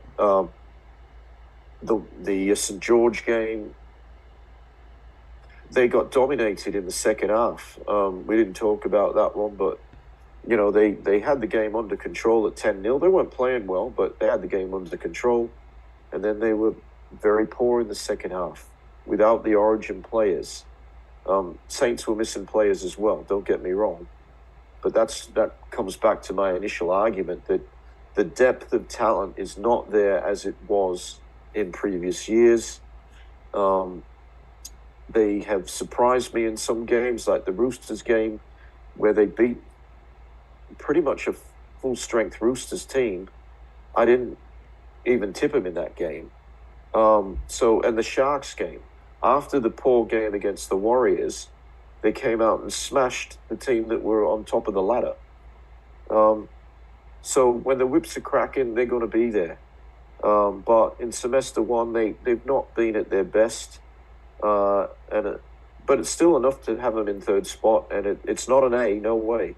But they're a B for me, yep. Shano. I'm the same. I got them as a B. That was pretty comprehensive. I can't really add much more. Griffo, what do you got, Meeks? Yeah, I have a solid B as well. They're definitely not. They're definitely one of the top teams this year, but I think, they might have a few challenges being the top team. They're definitely not there by a long run like the last few years.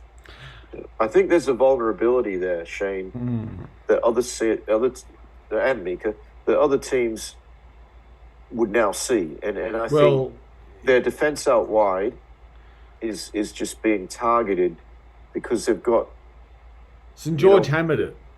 Yeah, and that's, I suppose that's where you're at. If a club like St. George can find it, well then, mind you, St. George have this 40 minutes. We'll talk about them soon. Yeah. But St. George did a Penrith on Penrith in that second half. Yeah. Basically dominated field position and won the game and thoroughly deserved their win. Yeah. But there's a vulnerability in Penrith that hasn't been there for a few years, I think. Yeah, 100%. Okay. I agree. All right, the next club is the South Sydney Rabbitohs. They're on 10 points. They're 3 wins, 9 losses. They are minus 136. If it wasn't for the West Tigers in 137, they'd have the worst differential in the competition. Griffo, what did you give the Bunnies? Well, I've got them in a D, Shane. If we had done this last week, they would have been an E. Yep, I agree. But, they've gone back-to-back wins. They've been a major disappointment. We've talked at length about the issues, and they were identified, last year. Yeah. But in saying that, obviously, they are starting to look a different team now. There seems to be a positivity there. I think they're too far down to make the 8, even though, again, you can say, well, they're only 6 points out. It's possible. It would be a miracle. But they've got to win games that, they've got to string a lot of wins together. I can't see it happening. I do think they might push up to about, 10th or so. But I think making the 8 is a stretch. I know they got guys coming back and whatnot, and look at their best again. They can beat anyone. But we're talking about what has happened so far, and they're a D for me. Yeah, I've got them as a D. I'm with you. I thought the same thing. winning away from home last week in a fairly, decent fashion, scoring. Look, this is a team that has struggled to score points all year. They really haven't had the firepower that they used to have, and that coupled with defence that's just absolutely abysmal. Coach gone, new coach coming in, starting to find his way. They're looking a happier club, but I think that they are a long way. They're not, and we can talk about how many games they've got to win and whatnot. They're still a long way from even looking like a top 8 team. We sometimes see teams finish the second half of the year outside the 8, but they look a top 8 team. This side doesn't even look like one of those yet, Meeks. Yeah, I have them at a D as well. I think the last 2 games, they've played really well and they've had a really good performance, but I just think they just haven't had the consistency. They just haven't had the results or the statistics to be able to give them a higher mark. So yep, yeah, that's it. Next, the St George Illawarra Dragons. They're on 16 points. They've got 7 wins, 6 losses. They've had 1 bye. They are minus 34 differential. This is a very strange team at the moment, Griff. I know what grade I'm giving them. I'll be keen to hear yours.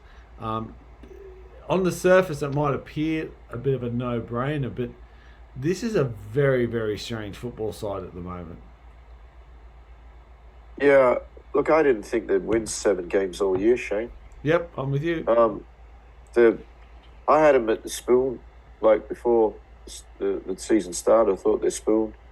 I got to take my hat off to Coach Flanagan in being able to bring what I thought was a pretty ordinary roster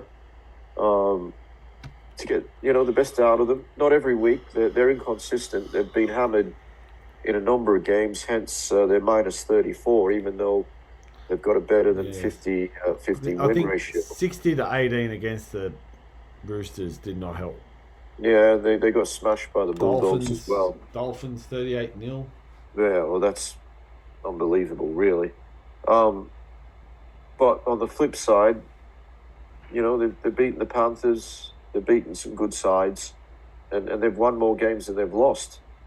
And they're in the they're just outside the 8 only because of their poor differential. They are a big bunch of humans. Seeing them live the weekend before last, they've got some massive men out there, and they play the power game, and when it's on, they're dangerous. Moses Sully, Luciano Leilua, Raymond Faital and Mariner. They're big dudes, and they were very good against Penrith. Obviously, they wiped the floor with the Tigers the other night, particularly in the second half. I was watching that Tigers game, and after what I'd seen the previous week, and I was thinking, if Maguire doesn't want to pick Latrell, you could do worse than Sully in the centres for the Blues. I know there's been a lot of talk about Jesse Ramian, and I don't have a huge rap on Jesse. I would definitely go for a Sully before Jesse Ramian, but that's only if Maguire sort of has stamped the papers of Latrell. I don't think that's the case. I think Latrell will be there, but they do pose a threat. Flanagan, well done. I can't give him more than a C because they have had those big losses, and it's a 7-6 win-loss ratio. It's a C for me, Shane. Yeah, I got him as a C. I agree. They are a 40-minute football club. And in that 40 minutes, it's whether they can put on enough points to cover whatever they need to do. And they've done it the last few weeks where where if they can't put the points on, they won't, and if they can, they win. And they've got a very, very interesting run ahead. They play some very big teams, and their next run, they could be everything from winning half of them, winning most of them, to winning none of them. I've got them a C with this. An exceptionally inconsistent football club. Yeah, I agree with both of you. I have them at a C as well. Everything I think's already been said, so... Next, we have the Roosters. The Sydney Roosters, that is. They are on 16 points. City, eastern suburbs, whatever they've been called in the past.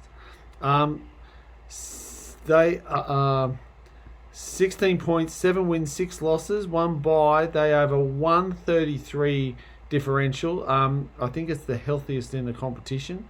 It is. On the back of they have put some big numbers on sides at times that have looked absolutely ordinary.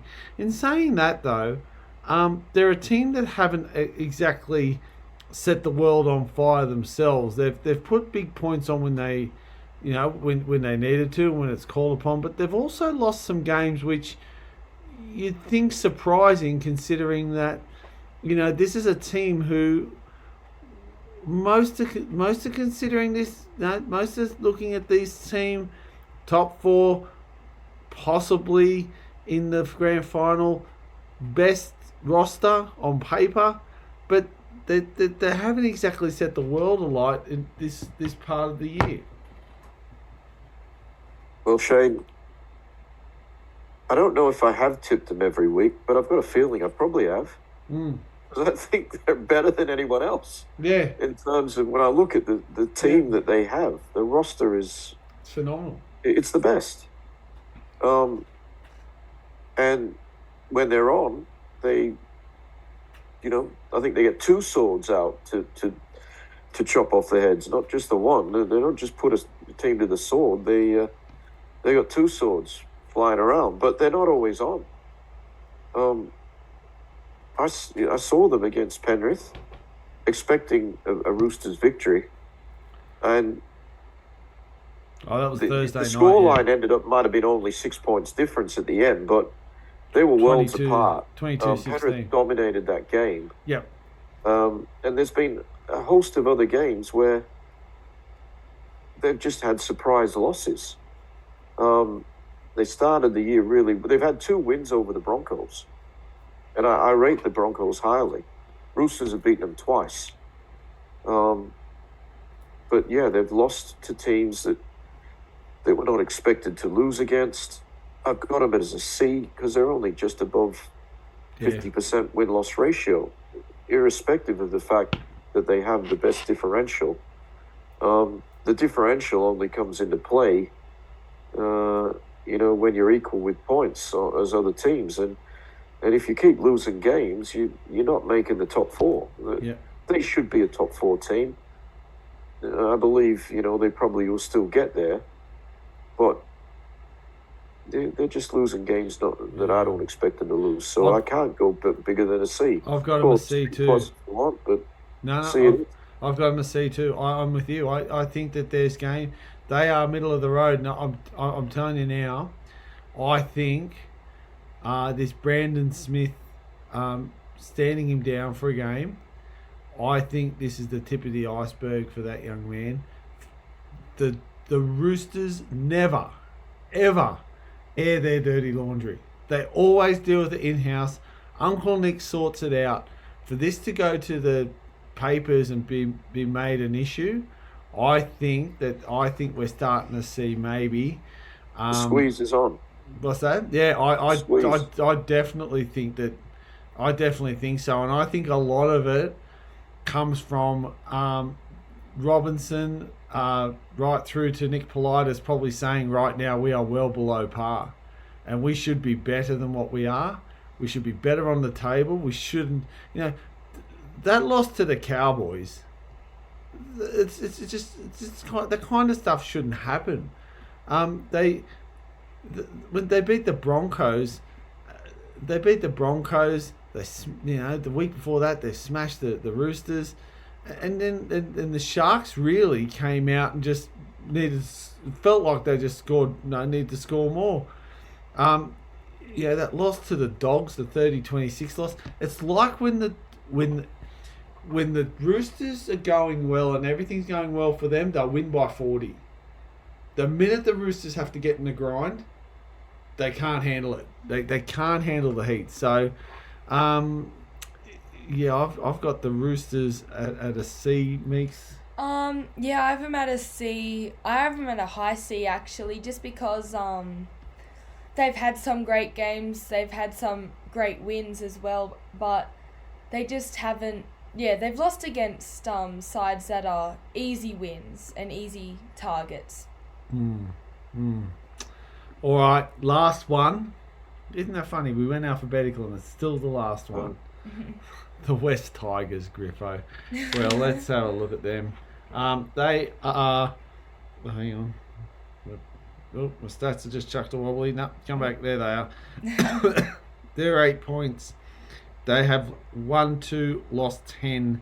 They are 137 differential. They are the only club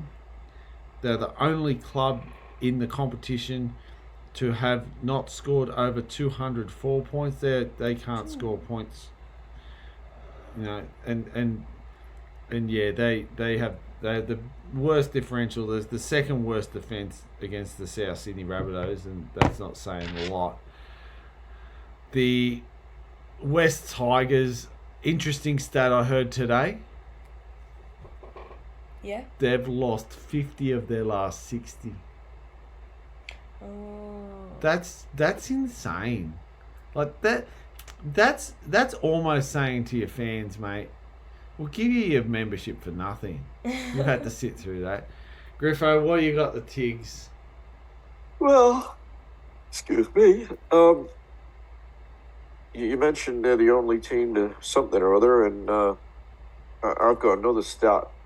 They're the only team that have as many points from their buys as they do for their actual wins. Yep. They've got 4 points from wins and 4 points from buys. The challenge for the West Tigers in the second half of the year is to score more points from wins. I don't know if they're going to win that challenge.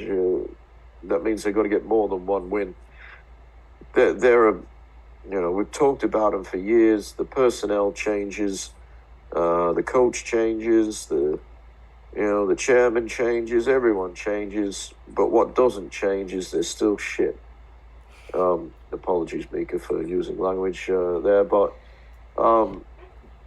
the team it's just abysmal. The club is a mess. It doesn't matter who's running the show. I don't want to go more than that. It's an E, but they shouldn't be. They've got a decent roster. I know they've got a few players out at the moment.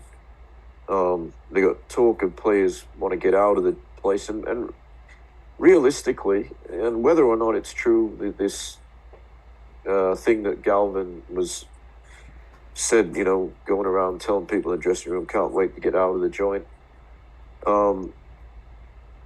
If I was him, I'd feel the same way. I mean, he's a young guy with talent in the worst club in the NRL. Why would he want to stay there? Because it doesn't seem to matter who they sign. They put on that jersey, and it's still the same old Tigers. Yeah, I agree, Griff. I've got him an E. I feel for Benji. I really think that they need someone in there like a Gus Gould who's this mentor with a bit of experience. Yeah, with experience who can help. Wasn't that Tim Sheens? Well, I don't know didn't work. I don't know whether he's the guy for the job. It doesn't matter who they put there, Shane. It's the same. I think they've had a lot of different blokes there, different styles, Maguire changes a different style, but no one gets the job done. I think the old board hamstrung anybody that sort of come in. They sort of said, look, we're gonna, we're running the show, and then now that's changed. It's like they've gone arse about. It's like, so they've changed the board and the CEO structure, and gotten Shane Richardson, but now then they've got this inexperienced coach, and it's like, you're right. No matter what they choose, they can't choose two of the good things. It's like it's always the Tigers for me at the moment are always a compromise. Something always gets compromised. Oh, we can't choose this person because the board don't like them. Oh, the board wants to put this person in, and then the board go, all right, or the CEO goes. Then they get Shane Richardson in. Shane Richardson's now dealing with Benji. Now Benji's a great guy, don't get me wrong, but he's not experienced. Like look at the job at the Dogs. I'd argue that Serraldo did a very intense apprenticeship. And you look at what he's just reaping the benefits now. With all that experience under his belt. You talk about Penrith and I remember when Penrith was a shambles. You look at the people they had to get in. And then the people they had to get in to help Cleary finally grab success. You can't do it in isolation. I think that's the problem with the Tigers. They think that this one person's going to fix it. I don't know. I'll go with an E. Yeah, I have an E as well. Like, when you have this big young gun rookie who's gonna do great things in the sport, saying that he can't wait to get out of the club, that's when you know something's... That's an issue. Well... And, yeah, that's an E. Self-explanatory. Yeah, well, that's our report card for this half of the year. I suppose we might as well go through the team list for this week and quickly give our tips. Yep. So I don't think there's any surprises there. We're all pretty much on the same. All right, on Thursday at PointsBet Stadium in Sydney, the Sharks take on the Dolphins. Second plays fourth. Team lists look like this. We have Billy Burns out for the Sharks. Hammy Newelly is coming in. Nico Hines in. They're the big ones in for the Sharks. Bromwich, Milford out. I suppose big one in for the Dolphins is the Hammer. Hammer is a big in for them. The way he's playing. Felice Kafusi, he's named. I don't know if I'm just trying to find him. I'm sure he was. Yes, he's named prop. This is a game I think where the Sharks are going to say we can take control of this. They'll be looking for their players, Blake Brayley, especially to do a lot of damage into the middle, and then going wide, working with Jesse Raymond. Kale Iro, I used to pronounce it Iro. I think it's Iro. It's the proper pronunciation of it. Played some really good football. And they've got a lot of value out wide. Nico Hines back. I've got the Sharks in this one, Griff. Big shout out too. I've just got my beanie here. I went to IGA, bought it today. Yep. Of course, Mark Hughes Foundation. Next couple of rounds, please go out, buy a beanie, support the cause. My wife gets frustrated when I buy clothes if I've got too many. Yet she says it's the one thing I'm allowed to have. I can have as many Mark Hughes Foundation beanies as I want. It's a great cause. Well, you need them up in the upper mountains. That's it. Yep. And today especially, it was a bit chilly. I've got the Sharks in this one, Griff. I just think that they're going to be too strong. I think they're starting to show why they want to be that top four side, and they know that these are the games you have to win. Who have you got this one, Griff? Yeah, I'm with you there, Shane. I think the Sharks don't lose too many games against what I would consider lower ranked opposition, especially at Shark Park. As I mentioned earlier, the Redcliffe Dolphins, or whatever the Dolphins they want to be, they've got some some players that I rate extremely highly in the Hammer and Herbie, and I am a fan of Avarillo. They've won a lot of games, the Dolphins.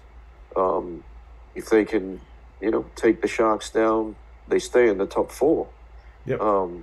But I don't think it's going to happen. I just think at home, it's almost a full strength Sharks outfit there. Yep. I think they're too good. Mieke. Yeah, I have the Sharks as well. Sharks as well. Sharks all round. That's easy.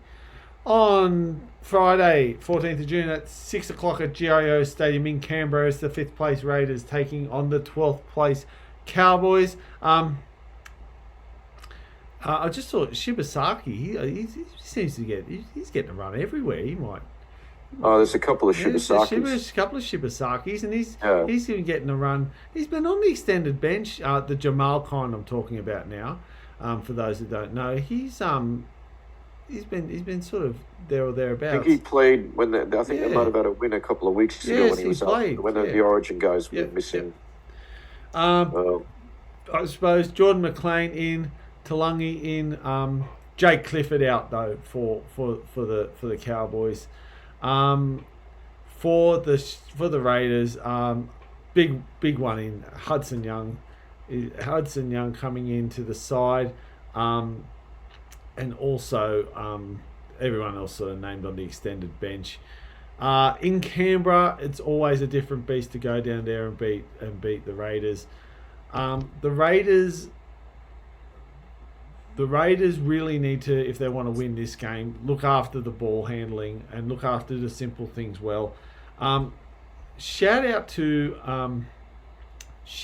their spine. I think their spine, whenever they win, have really held it together, and it's allowed them to go laterally and get space out wide. Love him or hate him, I think there's only two types of Rapana fan: those that hate him and those that love him. There's no one that just says he's okay. Love him or hate him, if he gets space in and around that at fullback, he can cause a bit of damage. The Cowboys, on the other hand, this is a game made for people like Scott Drinkwater, Valentine Holmes, Tom Deard and Chad Townsend. Chad Townsend involved in what has to be one of the most ridiculous 10 in the bins I've ever seen, but that's another story. Looking at their forward pack, McLean, Robson, Cotter, the Helium Balloon, Nanai, and JT, up against the Raiders one. I think this is actually where the game is going to be really interesting to watch. I think the two forward packs, if get together, cause fireworks. For me, my problem with the Raiders is going to be their ball handling. I think that when they're on, they're on, and when they're off, they're off. I'm just looking at the Cowboys, people post-Origin, players coming into some form. I've got the Cowboys in this one. Griff, what are you thinking? No, it's a hard one to tip, I think. I'm actually sticking with the home team, who've been, I guess, a little more consistent in their performances throughout the year. It would not surprise me in any way, shape, or form if the Cowboys do win the game, because you just don't know how they're going to turn up. But at home, it's a big temperature difference. The Cowboys going from Townsville to Canberra. It's a night game. I'm just going to stick with the Raiders. No confidence, but I look at their, the win-loss ratio, and then they're being more consistent. Mieke.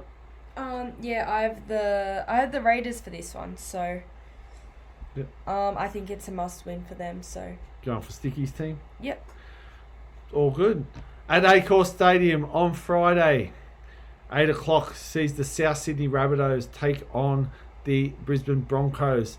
Probably the key in for this game across the two teams is Cameron Murray, both for South Sydney and Blues fans. He's on the bench. He's on the bench with Tallis Duncan, interestingly enough. Look, the Brisbane Broncos would be thinking of coming to Sydney and really being able to take this game. South Sydney over the last couple of weeks has shown a little bit of steel. They've shown something they've shown something which I think allows their fans to have hope that they're not going to finish last and they're going to have a decent year. Probably not finishing the 8, but that's wait and see. I think it's been buoyed by the fact that Jack Whiten's been moved to the halves. A move that was probably somewhat overdue. Cody Walker's actually got a new lease of life now at number 7. Put on a great try last week for the winger, Gagai. Concerns probably Richie Kenner. I think is going to get exposed. Not the fastest guy, and I think teams whenever he's in centre, teams seem to try and expose that. When you've got opposition like Selwyn Cobbo and Katoni Staggs, well, that's just made for that's just made for try scoring really. Big shout out to one guy, Keon Kolomatangi. Has seen form in the last couple of weeks. We've talked about Latrell Mitchell and his form to get back in the Blues side. I think Keon Kolomatangi's form in the last couple of weeks is actually the reason why the back line has got what they has gotten the rewards of what they've got, because people like him, and he's really led the charge in the lock role, playing some really good football. Look, the Broncos they're playing are just a juggernaut when they want to be. Ezra Mam, Jock Madden, the 6 and 7. Billy Waters in at number 9. Probably not having the impact that he has had, but Patrick Carrigan, their captain, Jordan Ricky has also been playing some fantastic football. I think that the Broncos are a complete package. I think they're a brilliant side. I think that they're going to look at this game and say, this is a game to really give ourselves some confidence and take South Sydney apart. In saying that, I'm tipping an upset. South Sydney's going to win. That's more wishful thinking than that's more heart than head, but that's just the way it works, Griffo. What do you think? Well, I'm going to disagree with you on two fronts. Firstly, you said you thought the Brisbane Broncos were the complete package. Well, without I don't think they are. Without without Reynolds and Reece Walsh. Yes. I think it's a package that's pretty handy, but it's definitely not the complete package. And that's why Souths have a bit of a chance. But I do think the Broncos, if they lose this game, they go to a 50-50 record, and that is not acceptable for them. Souths obviously are on the rise, but I still think there's weaknesses in the side, and principally in the centres, where I think the likes of Ezra Mam, Cobbo, Staggs are going to exploit South Sydney out wide. Yeah, that's three-quarter area. So while they're missing their number one gun, and that gives Souths a chance, I still think I'm going to tip the Broncos. I'd prefer to see Souths win because I don't like the Broncos. There's a revelation that probably is not really a revelation, but So I just Latrell and Cody would have to play out of their skin to get their team across the line. And you mentioned a number of players coming back to form, but I just think this is still, they're missing several players still. South, they're getting some back, but this is not the best 17 that they can, on their roster. Mieke. I have Broncos winning this one. I think it's definitely a must-win for South to turn to have a every game alright season. Every game must win for South. But I think Broncos, they should win this one. But I hope to see Alex Johnson get a try so he can become the second highest try scorer in the game. Yeah, sort of ignored his win last week, didn't they? All right, well, at 3 o'clock on Saturday, which has all the hallmarks of the Portaloo game of the week, we've got the West Tigers versing the Gold Coast Titans. Interesting. Well, let's talk about the outs, because I think the outs might be a bit bigger than the interesting ins. For the Tigers, Sullivan, Galvin are out. They're the two big ones. The way he Caesar looks like coming in. They looking at the side. Look, I don't know. I'm trying to look at the side and see what I can. Appy Coruscant in a halfback. Aiden Caesar is going to be 5'8". We've got Taylor De Silva. He's at the hooker, and of course Buller's at the back. The Titans last week were very poor, but I thought it was quite interesting that when David Fafita decided to run over Cody Walker, that all of a sudden it fired things up. And I'm thinking, well, if you'd done that in the first minute, you would have had 80 minutes of fire up. So I think they've got to look for people like David Fafita to really take charge here. I think for the Titans, this game has come at the perfect time.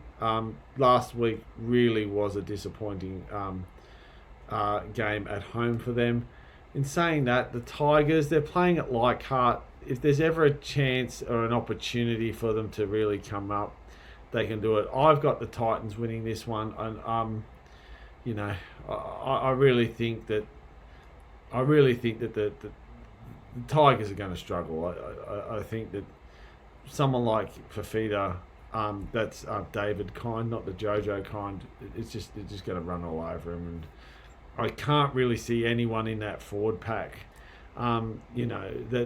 that really can provide what he can, and also with Appy Coruscant in a half, that really takes some sting out of the tail in hooker, and yeah, I actually think the middle now is a lot looser than what it was usually, and it's been leaking points. So, and God only knows what's going to happen on the weekend. I've got the Titans. Griff, what have you got? Well, it's almost a battle of the spoon, really. Both teams in the bottom three. Tigers will see this as a potential means of getting off the bottom of the ladder, because if they do win, they're not too far behind the Titans on differential. So, but realistically, whoever wins, they're not going to do too much else in the season. This is a big game, only in the context of who takes the spoon. Yeah. I'm tipping the Titans because I just can't tip the Tigers. It was interesting that Appy's going to 7. I think he may have played a game or two there earlier in the year. He's the heart and soul of this team. Yeah. I feel like I don't often feel sorry for guys, but when you mentioned you felt sorry for Benji, I don't feel sorry for Benji because he made a choice to coach this team. Appy looked like he wanted to. Appy's out there busting his ass every week in a busted ass team, and I do feel sorry for him because he is a champion player, and now he's playing 7. Titans. Yeah, Mieke. I have the Titans for this one. I think week in, week out, we always say Tigers should win this one. Tigers might come close in this one, but I don't think they will. They have proven themselves to be a wooden spoon team. Yeah. Consistent in that area, Mieke. That's it. Well, when you've lost 50 from 60, you've won 10 from 60. That's a pretty poor statistic. On Saturday, 5:30 at Go Media Stadium in Auckland, a sellout crowd is going to watch the Warriors versus the Storm. To tell you the groundswell of support the Wars have gotten, they have had to change a rugby match. The timing of a rugby match, because they didn't want to clash with the NRL match. Because the people of New Zealand are just going nuts over this team at the moment. The Warriors tend to play the first place Storm. Big ins. Sean Johnson in at number 7. On an extended bench, we got Roger Tuivasa-Sheck. My mail is he's not going to play. He's on they want to give that one more week, but giving him till the captain's run, I think, just to make his mind up. So it'll be interesting to see what happens there. For the Storm, Remus Smith is out. So that's their only change in there. A few ins, but on an extended bench. This is going to be a cracking game if the Warriors show up the way they should. You know what you're going to get from the Storm. The Storm, pretty much you can set your watch by, but if the Warriors want to turn up and make a solid game of this, they sure can. I think the problem with the Warriors always is their ball handling skills. When they want to hold the ball, they're fine. When they don't want to hold it, they're not so great. One thing I want to see from the Warriors, they've gone away from it. Aiden Fanua-Blake for a little while there, he was averaging a try every 2 games, and it was that little block play they'd run out the back where Fanua-Blake would go through the gap and score close to the line. They've gone away from that. They've tried to sort of pass wide and go around teams rather than going through them. I think this is the week where, you're not going to go around the Storm. The Storm are just too good defensively, so this is the week they've got to go through the middle. In saying that, Harry Grant, their captain, is just absolutely on fire defensively. We talk a lot about attack. In defence, he is just next level. I think the Storm will win this. I don't know if they're going to win it comfortably. It's the Storm are going to be mostly consistent. It's going to be what the Warriors bring or don't bring, which is going to be the variable. I've got the Storm winning the Chockies here. Griffo, who are you picking? Yeah, I'm with you. I think Storm. They don't lose too often. Corresponding game earlier in the year, I think it was a miracle victory to the Storm. They scored 2 late tries from memory. Yep. And the Warriors were losing a few games like that. They seem to have a game in control, so they could be substantially higher up the ladder. I do think the Storm, they're a more consistent side. In saying that, I do think it'll be close, and I won't be surprised if the Warriors can take the game, because the Storm are still missing Munster and the Pap. So, but they've been without Pappenhausen for a while. Yeah. They've sort of made an adjustment there. Mieke? I have Storm on this one. No explanation needed. I think Storm's gonna really carve them up. You know what? I think.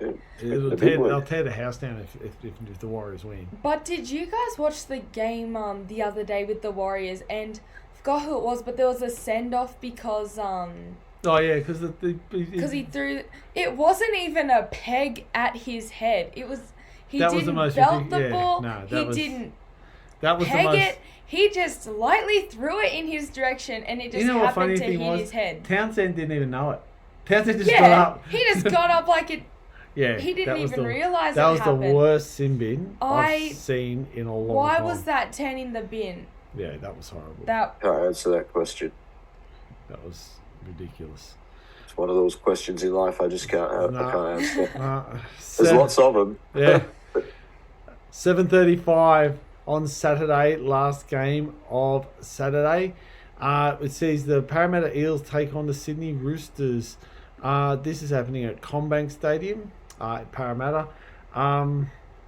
So I suppose the key out for the Roosters, the elephant in the room, really is that Brandon Smith has been dropped. He hasn't been stood down from the starting lineup. He's actually been dropped full tilt. Like, he's not going to play any part. on the weekend. Ins, Angus Crichton, Connor Watson, James Tedesco, Lindsay Collins, Spencer Leniu, Ethan King. I think he's on the extended bench. Yep. So some pretty big ins there for the Roosters. Mieke Sivo comes in for the Parramatta Eels. That could be good, bad, or indifferent depending on what Mieke Sivo turns up. Trying to see, Ryan Madison is on an extended bench. Morgan Harper's on an extended bench. So, yeah, look, Parramatta will be wanting to find the form that saw them win 2 weeks ago. Clint Gutherson really needs to lead the charge, and Mitchell Moses just needs to take the game by the scruff of the neck. When I saw the Roosters lose a couple of weeks ago, I saw a team that was fragile around the edges, and that's rare from Roosters' side.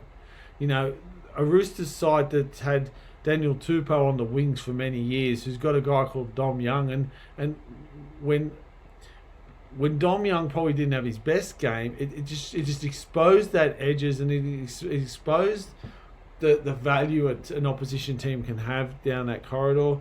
The forward packs are going to be really interesting to watch. I think Victor Radley, this game is made for him.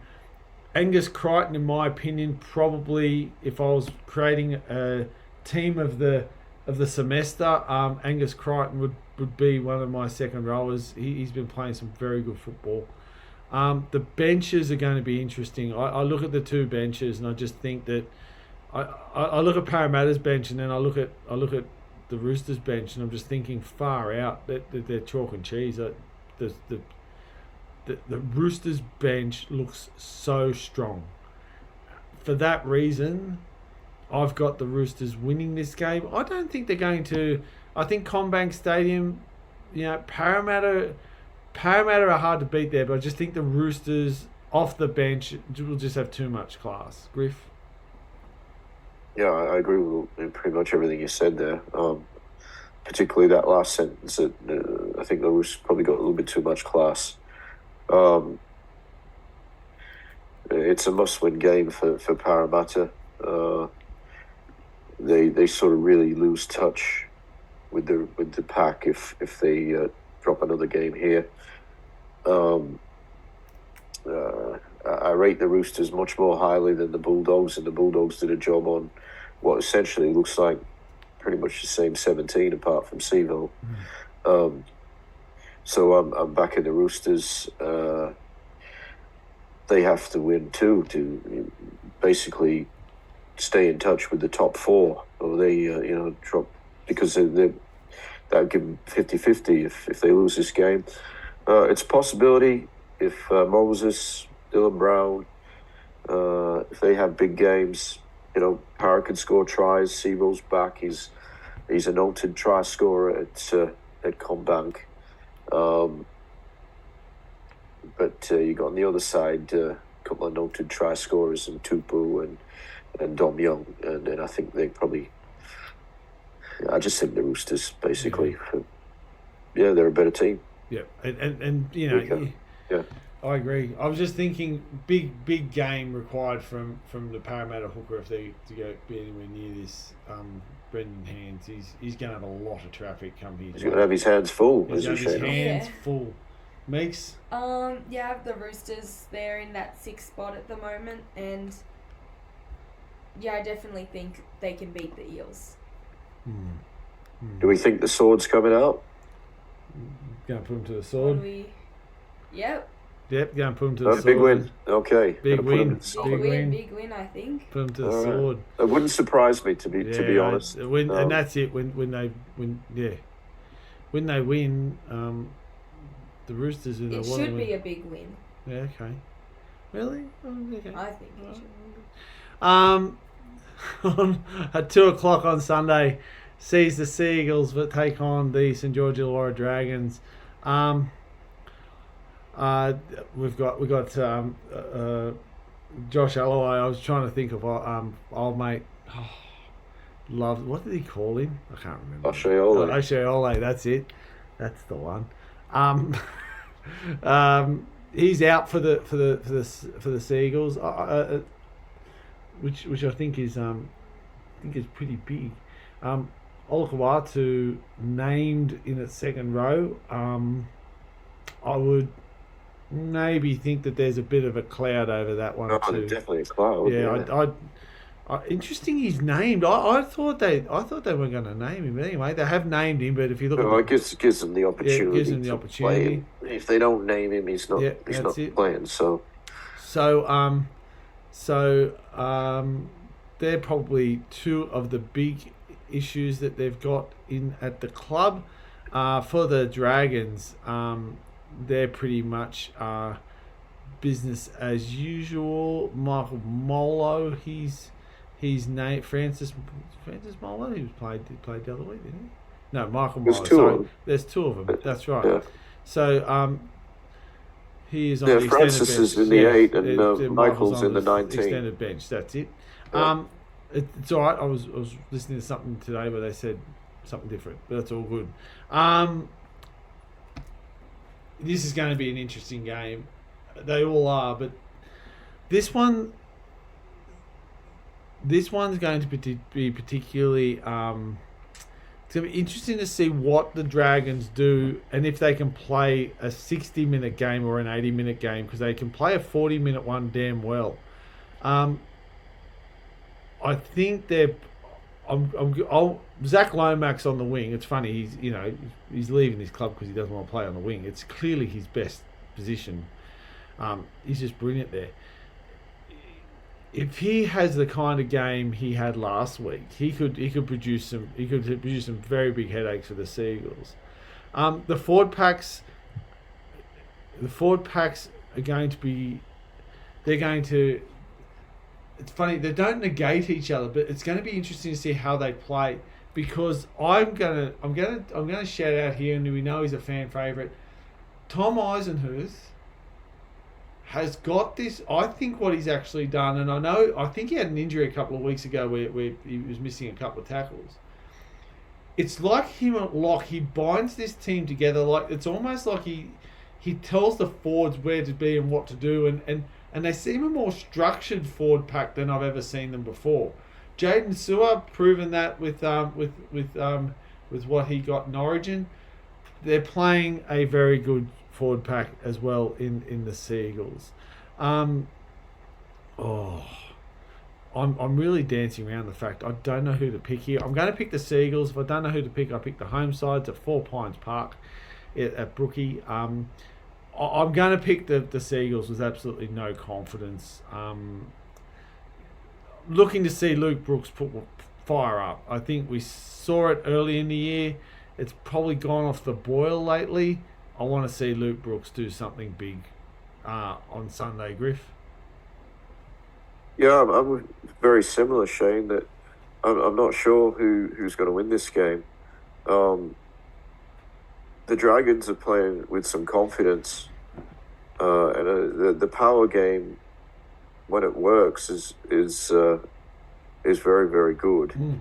In relation to Carpool Rugby League favourite Tom Eisenhuth, we've seen in his game since he's gone to 13, he's utilising his ball skills. He's got a few late offloads last week against the Tigers that were pretty handy. And yeah, after a bad night at the office against the Bulldogs, he's been very good since that time, and played in the 13. So where he was playing out wider previously, and I think he's found his spot there. Yeah, I'm just going to lean towards the Seagulls because they're at home, and that's really the only reason. Mieke? Yeah, I have the Dragons for this one. I think coming off of a very, very big win with the Tigers last week, I think they can definitely, hopefully, they can keep that going. Yep.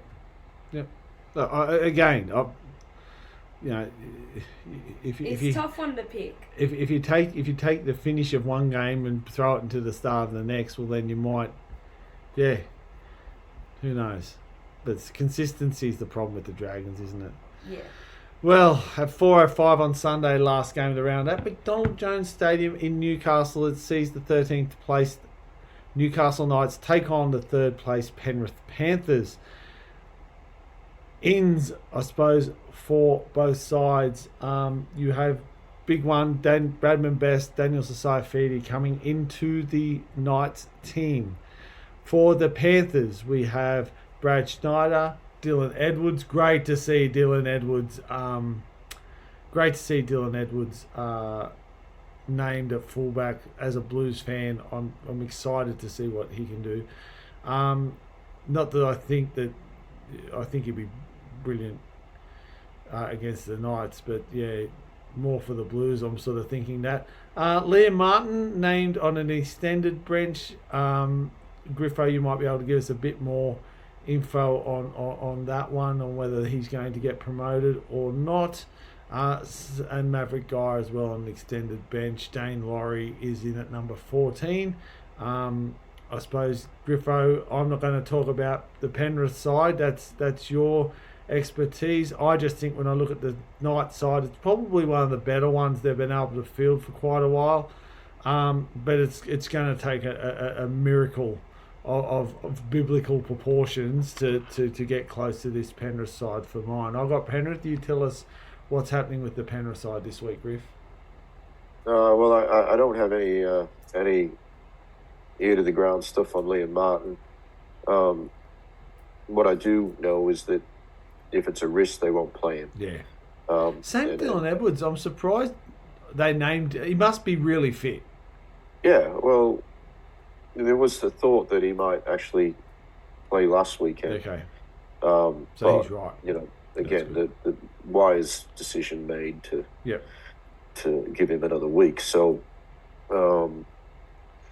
he makes a big difference. In saying that, Dane Laurie was outstanding the other day from fullback, playing a very much a similar role to what Dylan Edwards does. Newcastle, you never know with these guys. You sort of expect Penrith to win this game. I'm going to tip them, obviously. I'm going to leave it at that. I don't rate really the Newcastle Knights. Last year they did well. They got through to the second week of the finals. I really think the loss of Dom Young was a massive, even though he's a winger. I just think huge. He had such a big part to play in them scoring enough points to beat other teams. And they've really lost that with, that just get the ball to Dom Young and he's going to put a try on. They don't have anyone in that team. And the other thing with that. The other thing with Dom Young, Griffo, is that he also was that guy who'd make 15 meters at the start of a set. Yeah. And I think a lot of the times when the Knights get rolled, their forwards are gassed. And now I think we underestimate what the role of wingers in that regard. Like Brian Tottle at Penrith. If Brian Tottle left Penrith, that'd be a hole I don't know if anyone could fix. Yeah. Yeah. Yeah, I just look at this Newcastle backline, and I know Bradman Best is back, and he's a quality player. He's competing for a spot in the blue side, but there's nothing out really there that worries me. No. Manly were able to exploit the weakness that Penrith have on the edge, the right edge. Obviously, they're going to try and target that as well, but I just don't know if they've got the crew that can exploit it to the same extent that other teams have. the forward pack for Penrith is quite solid, even without Liam Martin. I'd be surprised if Martin plays. I was really impressed with Garner the other day, and he'd been out for a few weeks. He's signed for another 2 years. He's a good quality player, Luke Garner.